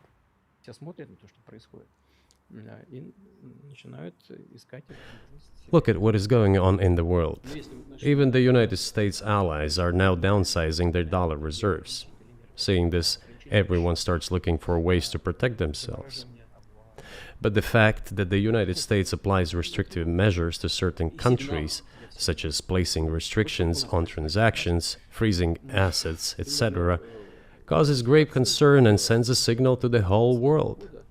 Well, again, Vladimir Putin is right, but he's looking at it on a different angle. I think on the wrong angle. You see, if someone starts acting like a mad dog and then measures applied, then the entire world sees that, says, well, we have some kind of assurance. What did we have here? Until 2022, about 80% of Russian foreign trade transactions were made in US dollars and euros.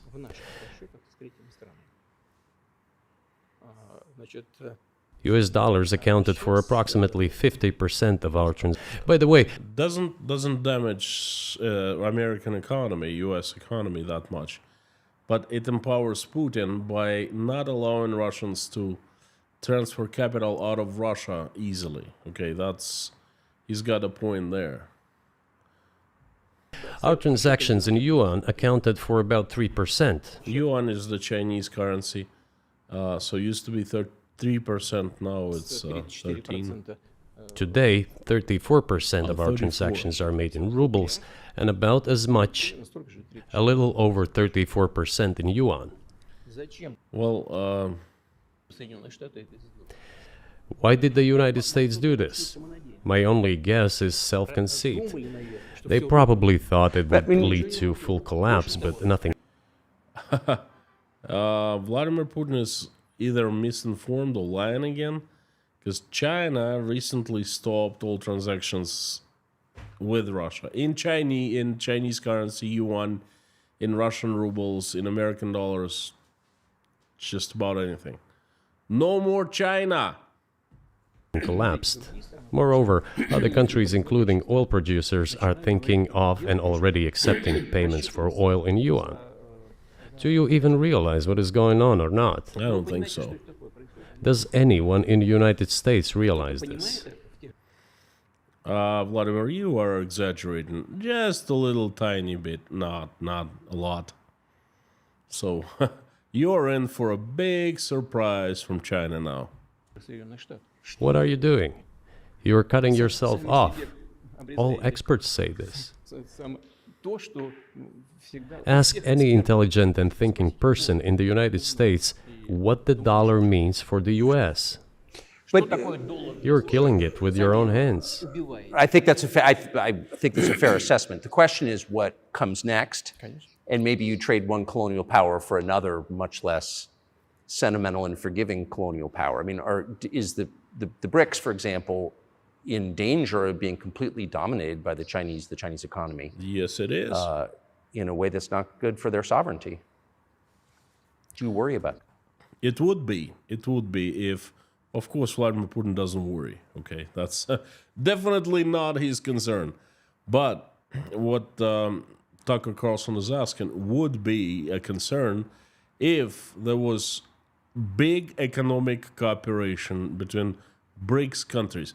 For now, this cooperation is more on paper than anything else. That. Эти страшилки нам... Well, we have heard those boogeyman stories before. Boogeyman, It is I a like that. boogeyman story. Stories. We're neighbors with China. You cannot choose neighbors just as you cannot choose close relatives. We share a border of Neighbors like 1,000 that, kilometers you don't have with to have them. enemies. This is number one. Second, we have a centuries-long history of coexistence. We're used to it. Third, China's foreign policy philosophy is not aggressive. No, folks, anyone can explain me what this is supposed to mean? We have hundreds of years of experience of coexisting with Chinese.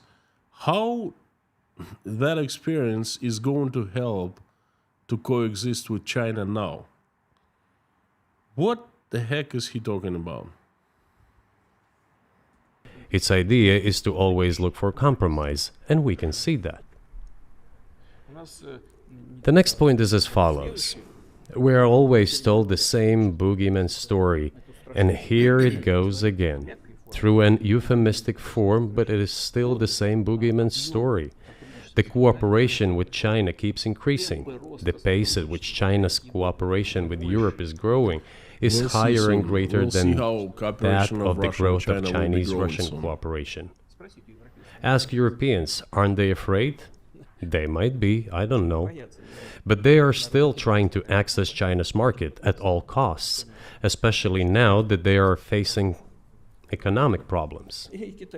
Chinese businesses are also exploring the European market.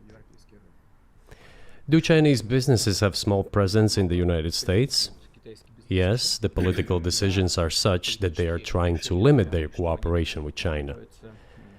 It is to your own detriment, Mr. Tucker, that you are limiting cooperation with China. You are hurting yourself. It is a delicate matter, and there are no silver bullet solutions, just as it is with the dollar. So, before introducing any illegitimate sanctions, illegitimate in terms of the Charter of the United Nations, one should think very carefully. For decision makers, this appears to be a problem. So you said a moment ago that the world would be a lot better if it weren't broken into competing alliances, if there was cooperation globally. one of the reasons you don't have that is because the current American administration is dead set against you. Do you think if there were a new administration after Joe Biden that you would be able to reestablish communication with the US government? Or does it not matter who the president is? No, folks, this is a trick question. And honestly, I don't really know how to take it. Is it aimed to set up Putin, or it's aimed for the US audience? I'm not sure. Сейчас скажу, но чтобы закончить предыдущий вопрос. I will tell you, but let me finish the previous thought. We, together with my colleague and friend, President Xi Jinping, set a goal to reach $200 billion of mutual trade with China this year. We have exceeded this level. According to our figures, our bilateral trade with China totals already $230 billion, and the Chinese statistics says it is $240 billion. One more important thing, our trade is well balanced, mutually complementary in high-tech, energy, scientific research and development. It is very balanced. As for BRICS, where Russia took over the presidency this year, the BRICS countries are, by and large, developing very rapidly. Look, if memory serves me right, back in 1992, the share of the G7 countries in the world economy amounted to 47%, whereas in 2022 it was down to, I think, a little over 30%. The BRICS countries accounted for only 16% in 1992, but now their share is greater than that of the G7. It has nothing to do with the... This is a clear manipulation. I don't doubt that Vladimir Putin said the truth about the size of BRICS economies. Yes, they're growing countries, obviously India, China, 2.5 billion people, or 3 billion people, 3.5 billion people, sorry. The question is BRICS. BRICS is a completely different story. There are no inside relations inside BRICS. For example, Brazil. What is the trade between Russia and Brazil? India. Well, as we all saw, Russians were selling Indians oil in Indian rupees that are stored in Indian banks, and Russia cannot sell it, cannot spend it, cannot transfer it out of India. Basically, Russia was supplying oil for free, and China is also under question now due to the secondary sanctions versus from the USA. So you see, BRICS are growing, that's right, but the trade with Russia is not growing. Events in Ukraine. This is due to the trends of global development and world economy, as I mentioned just now. And this is inevitable. This will keep happening. It is like the rise of the sun. You cannot prevent the sun from rising. You have to adapt to it. How do the United States adapt? With the help of force, sanctions, pressure, bombings, and use of armed forces. This is about self-conceit. Your political establishment does not understand that the world is changing under objective circumstances. And in order to preserve your level, even if someone aspires, to the level of dominance, you have to make the right decisions in a competent and timely manner. Such brutal actions, including with regard to Russia and, say, other countries, are counterproductive. This is an obvious fact.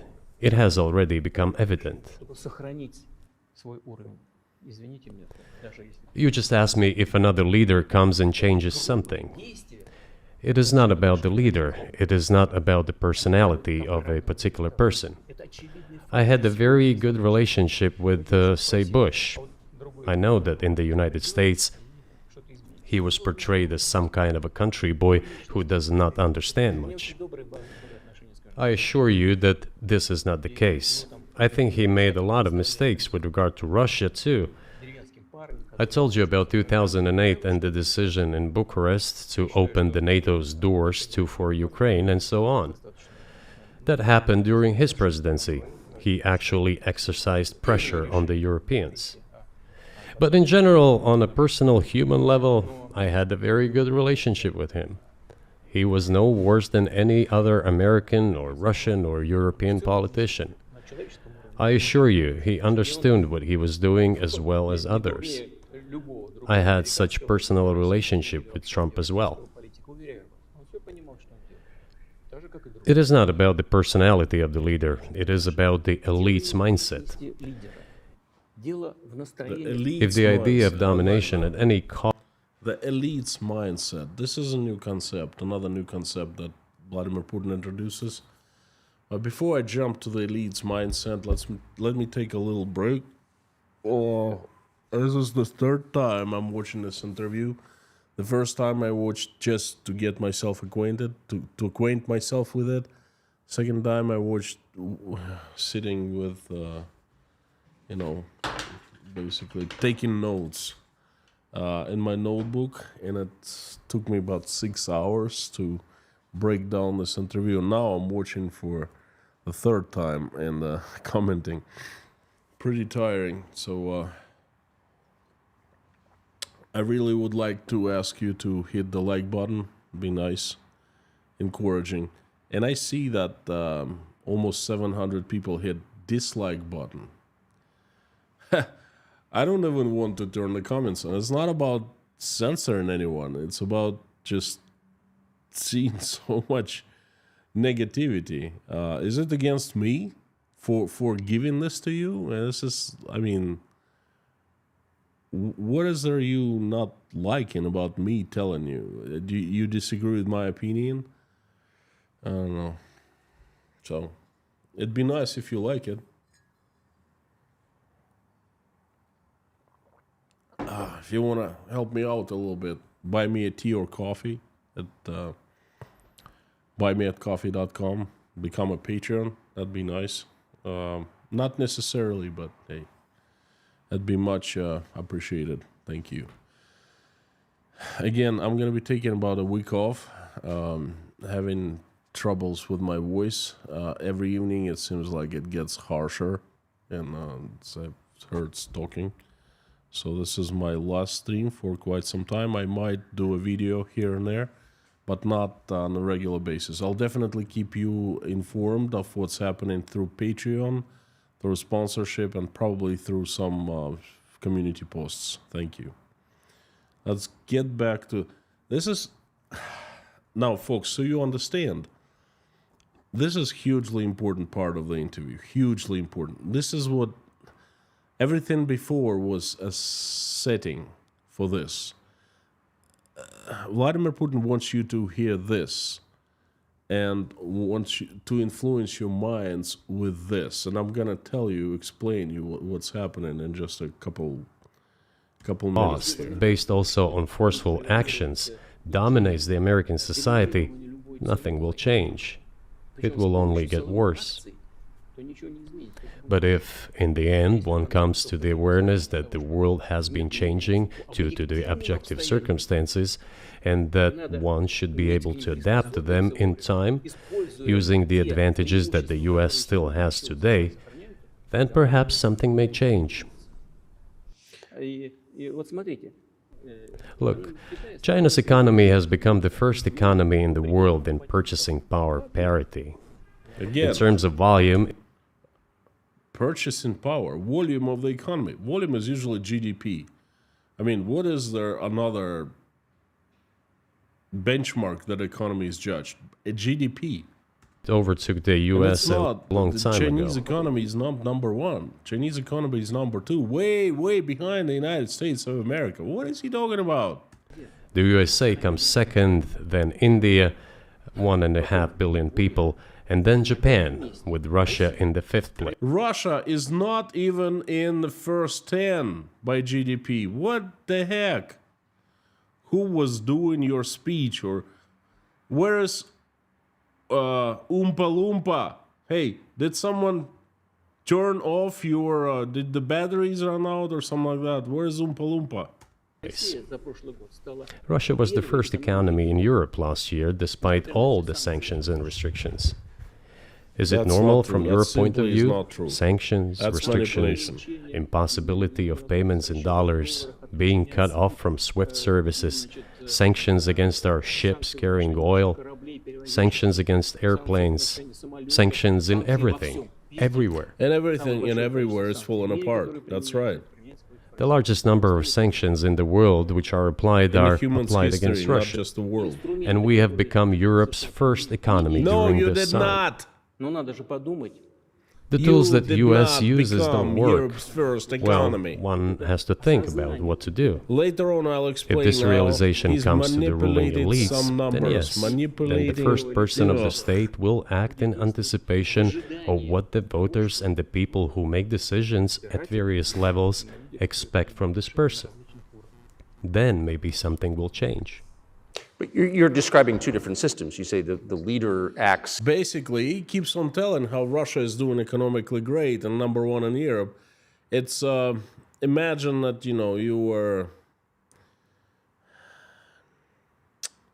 What would be an example? You go to school and everyone like you are in class, and all of a sudden, the guy who doesn't do well at all learns one little topic, and there's a test on that topic that no one else knows much about, and this guy knows that he usually gets straight F's. He knows quite a bit, and he gets an A. And then he comes out and says, I am the best in school, and he's the best for that particular test, perhaps. That's it. But not in the long run, not in everything else. And this is exactly what Putin is talking about. Russia became the best, the biggest economy in one indication of how fast it grew from a previous year. Okay, but only because it had fallen so deep in the previous year that it bounced back, and Putin goes around and brags about it. We're number one. That's just how you bounced back, using taxpayers' money that is just pissing away on military-industrial complex. That's all. In the interest of the voters, but you also say these decisions are not made by the leader, they're made by the ruling classes. You've run this country for so long, you've known all these American presidents. What are those power centers in the United States, do you think? Like, who actually makes the decisions? Я не знаю. Это Америка сложная страна, такая очень, с одной стороны, консервативная. I don't know. America is a complex country, conservative on one hand, rapidly changing on the other. It's not easy for us to sort it all out. Who makes decisions in the elections? Is it possible to understand this when each state has its own legislation? Each state regulates itself? Someone can be excluded from elections at the state level. It is a two-stage electoral system. It is very difficult for us to understand it. Certainly, there are two parties that are dominant, the Republicans and the Democrats. And within this party system, the centers that make decisions, that prepare decisions. Then, look, why, in my opinion, after the collapse of the Soviet Union, such an erroneous, crude, completely unjustified policy of pressure was pursued against Russia? After all, this is a policy of pressure. NATO expansion, support for the separatists in Caucasus, creation of a missile defense system. These are all elements of pressure. Pressure, pressure, pressure. Then, dragging Ukraine into NATO is all about pressure, pressure, pressure. Oh my gosh, I gotta stop here. I gotta comment something. First of all, Vladimir Putin is absolutely right saying that America is a complicated country. And he doesn't understand America, okay? He doesn't understand the concept of we are the people. He looks at different state run by people of that state independently, and he's amazed, and he doesn't like that. To him, there is not one single anyone making decision. That's what America is all about. There's no king. There's no federal government, or actually, its role is very limited. It's where the people of every single state decide for their own. And yes, in every state, they can do anything they want to. They can make it legal for some candidate to be to participate in a election run. They can do that. They have a right to do that. And to Vladimir Putin, that's bad. That's actually good. No one is making decisions. Everyone is making decisions. In Russia, there's one person, plain and simple. That's sitting right in front of you, Vladimir Putin. He makes decisions. Okay? And he's right. The elites are those with money. Because in America, money buys you power, political power. In Russia, political power, dictatorship gets you money. And then, moving on, no one was trying to drag Ukraine into NATO. Both Ukraine and Georgia had been asking to join NATO, and, goes without saying that no one was trying to drag. Moreover, they were not allowing NATO, Ukraine, to become part of NATO.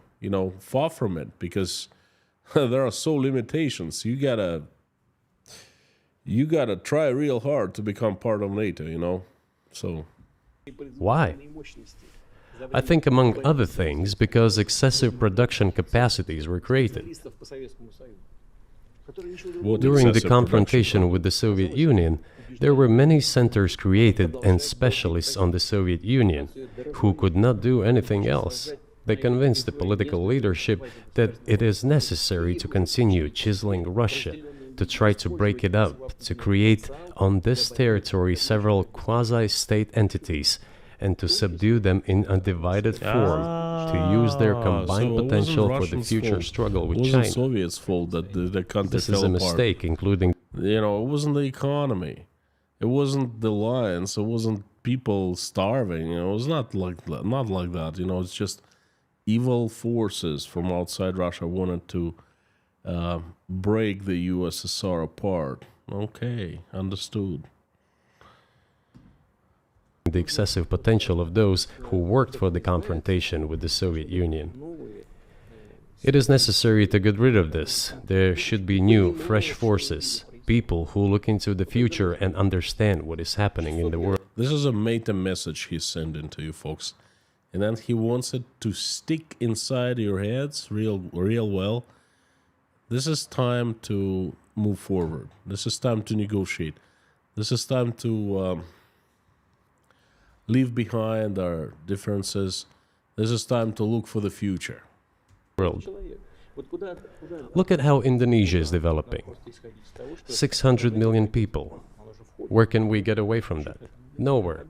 We just have to assume that Indonesia will enter, it is already in, the club of the world's leading economies, no matter who likes it or dislikes it. BS, because you know what?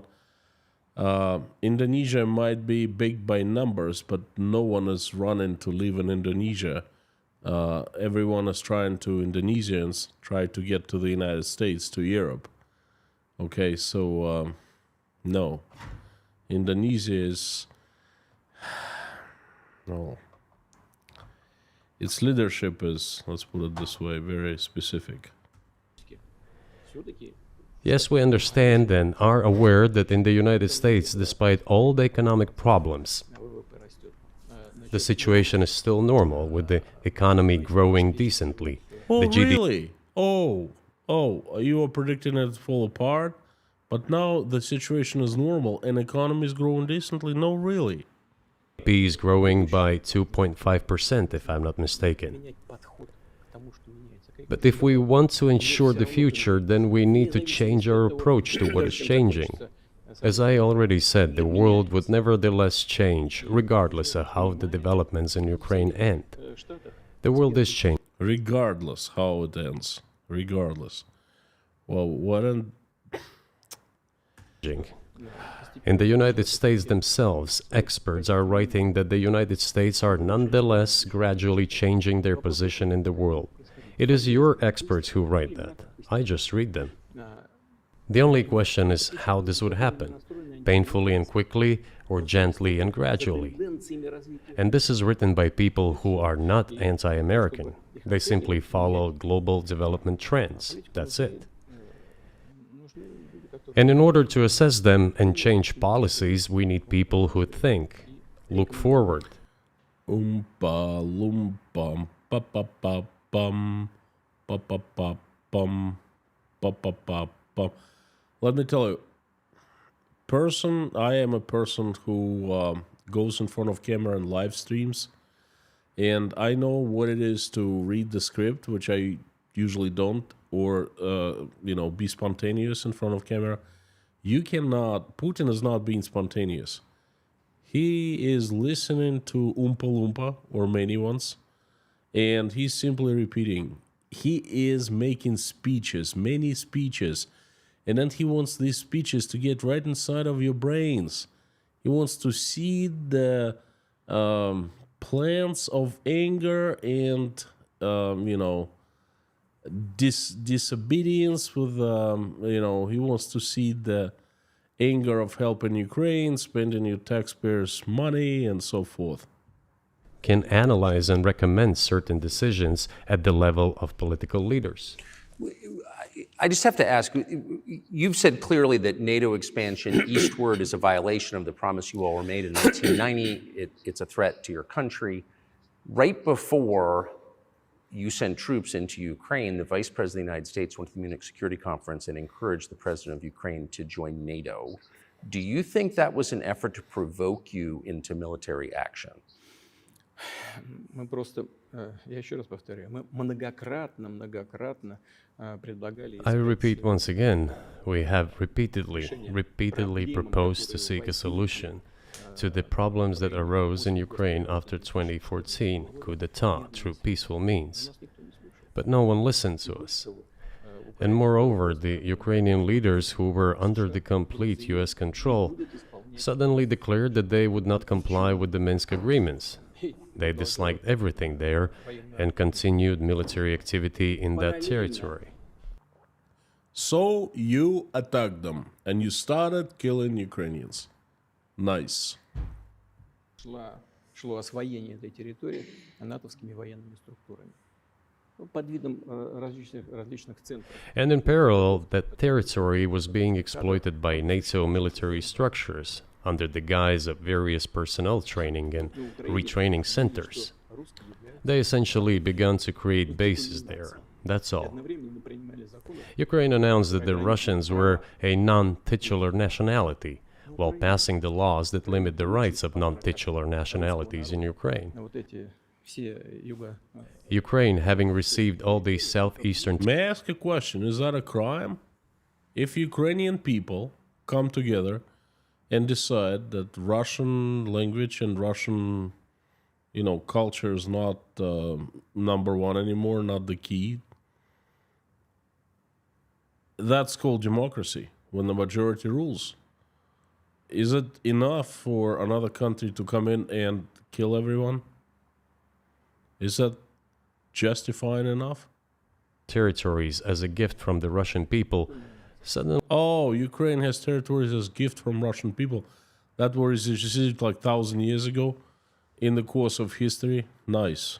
Announced that the Russians were a non-titular nationality in that... Well, Ukrainians can decide anything they want to. It's their country, right? Territory. Is that normal? I think so. Why is this All not this normal? put together led to the decision to end the war that neo-Nazis started in Ukraine in 2014. Do you think Zelensky has the freedom to negotiate a settlement to this conflict?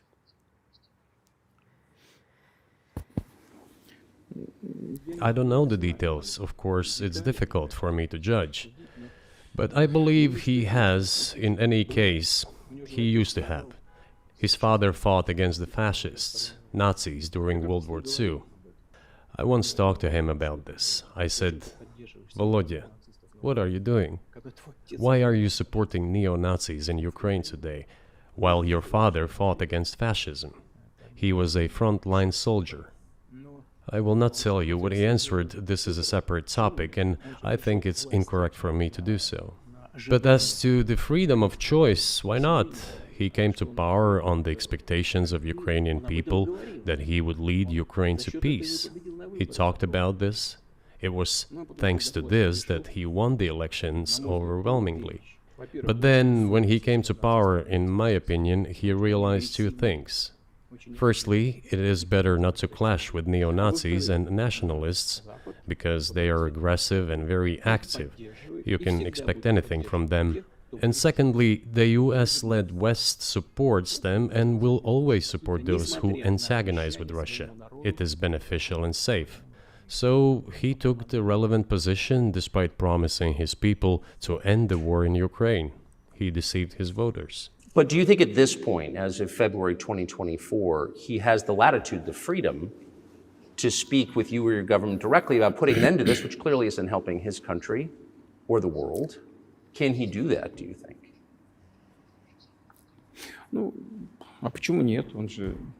Why not? He considers himself head of state. He won the elections. Although we believe in Russia that the coup d'etat is the primary source of power for everything that happened after 2014. And in this sense, even today, government is flawed. But he considers himself the president, and he is recognized by the United States, all of Europe, and practically the rest of the world in such a capacity. Why not? He can. We negotiated with Ukraine in Istanbul. We agreed. He was aware of this. Moreover, the negotiation group leader, Mr. Arahamiya is his last name, I believe still heads the faction of the ruling party, the party of the president in the Rada. He still heads the presidential faction in the Rada, the country's parliament. He still sits there.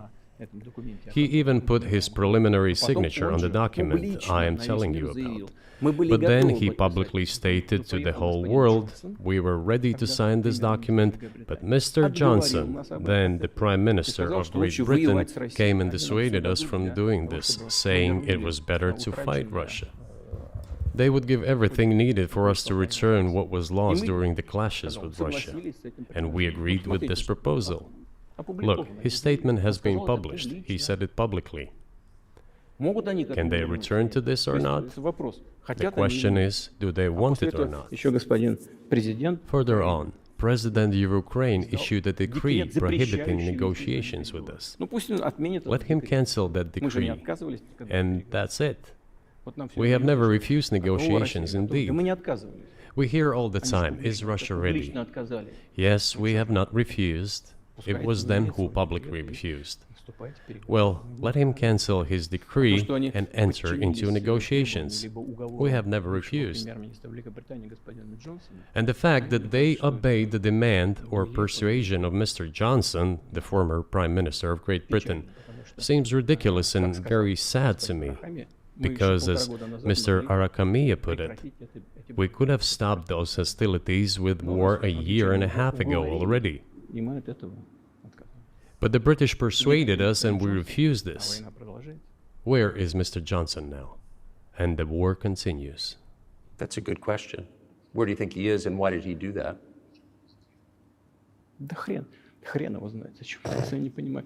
Hell knows.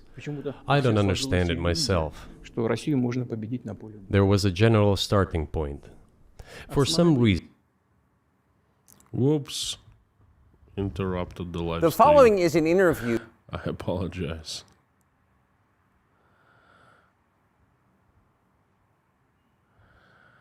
Let's go back. There was a general starting point.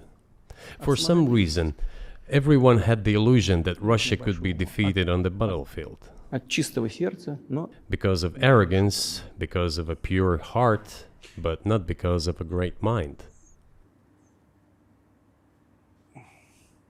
You've described the connection between Russia and Ukraine. You've described Russia itself a couple of times as Orthodox. That's central to your understanding of Russia. You've said you're Orthodox. What does that mean for you? You're a Christian leader by your own description. So what effect does that have on you?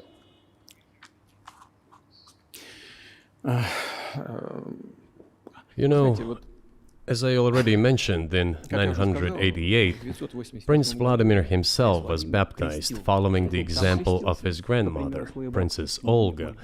And then he baptized his squad. And then, gradually, over the course of several years, he baptized all the Rus. It was a lengthy process, from pagans to Christians. It took many years. But in the end, this orthodoxy, Eastern Christianity, deeply rooted itself in the consciousness of the Russian people.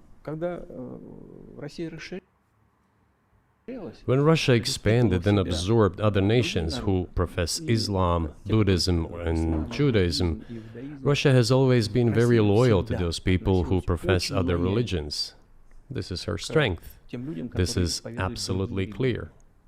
And the fact is that the main postulates, main values are very similar, not to say the same, in all world religions I've just mentioned, and which are the traditional religions of the Russian Federation, Russia.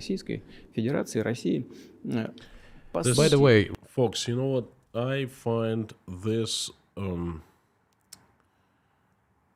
whatchamacallit, this is like Putin is giving a presentation.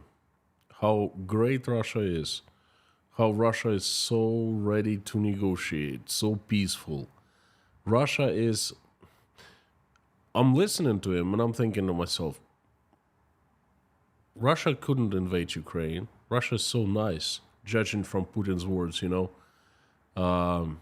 No way, it's been doing all this horrible things. No, Russia is a peacemaker. It's a victim here. And that's exactly what Vladimir Putin wants to, this thought that he wants to install in the minds of people, in the people in the West. Russian authorities were always very careful about the culture and religion of those people who came into the Russian Empire. This, in my opinion, forms the basis of both security and stability of the Russian statehood. All the peoples inhabiting Russia basically consider it their motherhood. If, say, people move over to you or to Europe from Latin America, an even clearer and more understandable example, people come, but yet they have come to you or to European countries from their historical homeland. And people who profess different religions in Russia consider Russia their motherland. They have no other motherland. I don't follow We are together. Putin here. This is It one sounds big very family. nice what he's saying. And our This is traditional not true, values are and very it kind of similar. doesn't make any sense. I've just mentioned one big family, but everyone has his, her own Russia is family. all-inclusive. And this is the basis of our One big society. family. Well, how come you have politicians who want to exterminate 29 million people of your family? Was it okay? How come you have Siloviki who go after people with vengeance? What's going on? And if we say that the motherland and the family are specifically connected with each other, it is indeed the case, since it is impossible to ensure a normal future for our children and our families unless we ensure a normal, sustainable future for the entire country, for the motherland. Folks, I'm losing. That is why I think patriotic Dr. Carlson sentiment is so also strong losing. in Russia. But can I say that the one way in which the religions are different is that Christianity is specifically a nonviolent religion. Jesus says, turn the other cheek, don't kill. Thank you so much. Yes, he did. He did say that. How can a leader who has to kill, of any country, how can a leader be a Christian? How do you reconcile that to yourself? Yeah, to yourself. Oh, another question you kind of did not expect. Oh, it's easy. It's so easy, man. Tucker Carlson just asked Vladimir Putin a question he cannot answer. And Vladimir Putin goes, oh, it's easy. That's easy. It is very easy when it comes to protecting oneself and one's family, one's homeland. We won't attack anyone. When they attacked Ukraine, What the what the hell? Боевых действий на Донецке. When did the developments in Ukraine start? На Донбассе. Вот с чего. Well, you told us the coup 2014. That's when you started, really. Since the coup d'etat and the hostilities in Donbass began, that's when they started. And we're protecting our people, ourselves, our homeland, and our... So basically, it's easy to take Jesus' words, don't kill. Well, it's okay to kill once you defending other country from other country, the same country. future. Она не во внешних проявлениях, и в том, чтобы ходить As for religion in general, или бить головой в пол. Она в сердце. you know, it's not about external manifestations. It's not about going to church every day or banging your head on the floor. Человекоориентированная. И, It is in the heart. And our culture is so human-oriented. Dostoevsky, who was very well Our known in culture the is so West and human-oriented. the genius of Russian My culture, friends, so you understand right now what Russians are doing. They write denunciation letters in quantities, where Russian senators are already concerned about that. They want to make a law writing denunciation letters, much more dangerous, because they don't want to overload, government agencies with denunciation letters. That's Russian culture. Russian literature, spoke a lot about this, about the Russian soul. Русский человек, Russian российский soul, человек, yeah. он думает больше о Whatever. вечном, он думает больше о ценности. After all, Western society is more pragmatic. Russian people think more about the eternal, about moral values. Russian people think more about moral values. We've been saying it for the past 24 months real well. I don't know, maybe you won't agree with me, but Western culture is more pragmatic after all. Возможность вот сегодняшнему All Western companies live in Russia because they don't want to support the war. They don't want to support the killings of Ukrainians. And then at the same time, they're losing lots of money. And that is called Western society is more pragmatic. No. Anything but. этому золотому миллиарду. I'm not saying this is bad. It makes it possible for today's golden billion to achieve Golden good billion success in again. production, Oh my God, I haven't even in heard science golden and so on. billion in like 15 years. Выглядим Where одинаково, did you но dig it out from? There's nothing wrong with that.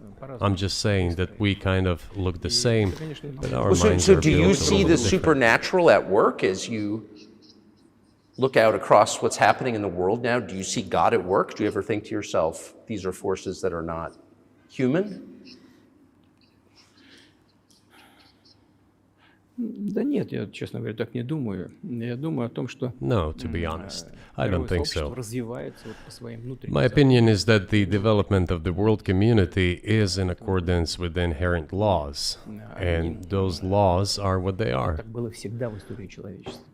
It's karma. It's always been this way in the history of mankind. Занимались, Some размножались, nations and countries rose, became stronger and more numerous, and then left the international stage, losing the status they had accustomed to. наверное, не нужно приводить эти примеры, но начиная There's probably no need for me to give examples, but we could start with the Genghis Khan and horde conquerors, the Golden Horde, and then end with the Roman Empire. человечество каждый It seems that there has never been anything like the Roman Empire in the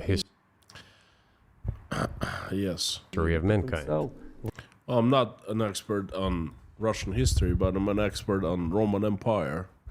It's called not Roman Empire, but he's making a big mistake. It's called Ancient Rome, because Rome had three distinct periods. First is the king period. The second is Republic, and the third is Empire. Well, Rome reached greatness because it was a republic for hundreds of years. The Republican values, the Republican organization, the Republican way of life, the Republican government assured that Rome was expanding and Rome was not corrupt, and Rome was not totalitarian. The minute Rome became empire, the minute a person like you was in charge of Rome, one man, one strong man, Rome started falling apart.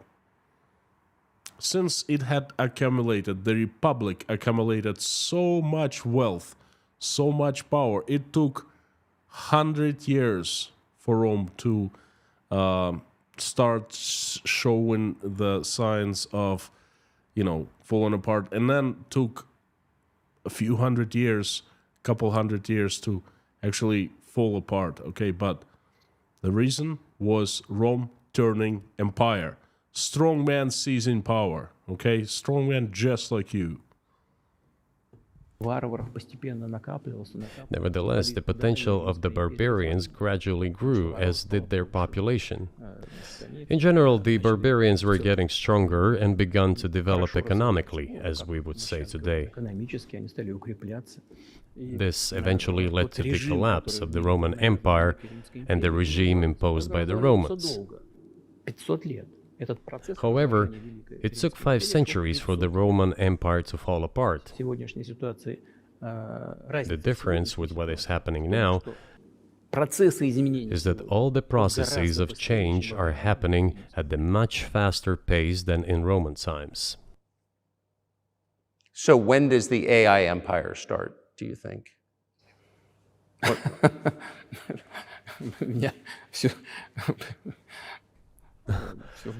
You're asking increasingly more complicated questions. To answer them, you need to be an expert in big numbers, big data, and AI. Mankind is currently facing many threats. Due to the genetic researches, it is now possible to create a superhuman, a specialized human being, a genetically engineered athlete, scientist, military man. There are reports that Elon Musk had already had a chip implanted in the human brain in the USA. What do you think of that? Well, I think there's no stopping Elon Musk. He will do as he sees fit. Nevertheless, you need to find some common ground with him, search for ways to persuade him. I think he's a smart person, I truly believe he is. So you need to reach an agreement with him because this process needs to be formalized and subjected to certain rules.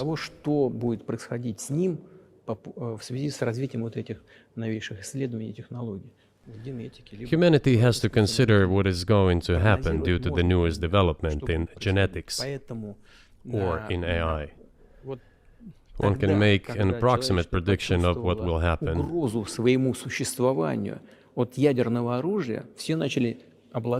Once mankind felt an existential threat coming from nuclear weapons, all nuclear nations began to come to terms with one another since they realized the negligent use of nuclear weaponry could drive humanity to extinction.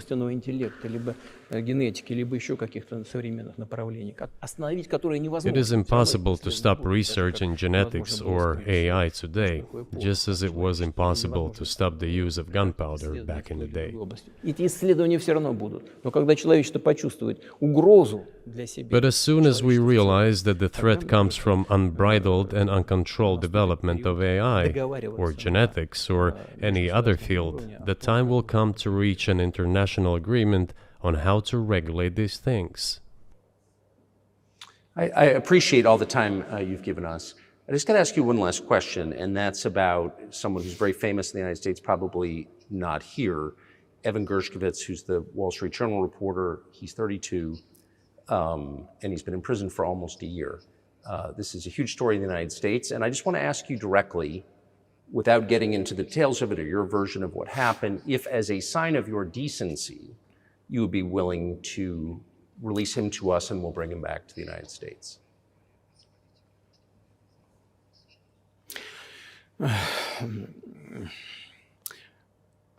Мы столько сделали жестов доброй воли, что, мне кажется, мы исчерпали всю линию. We have done so many gestures of goodwill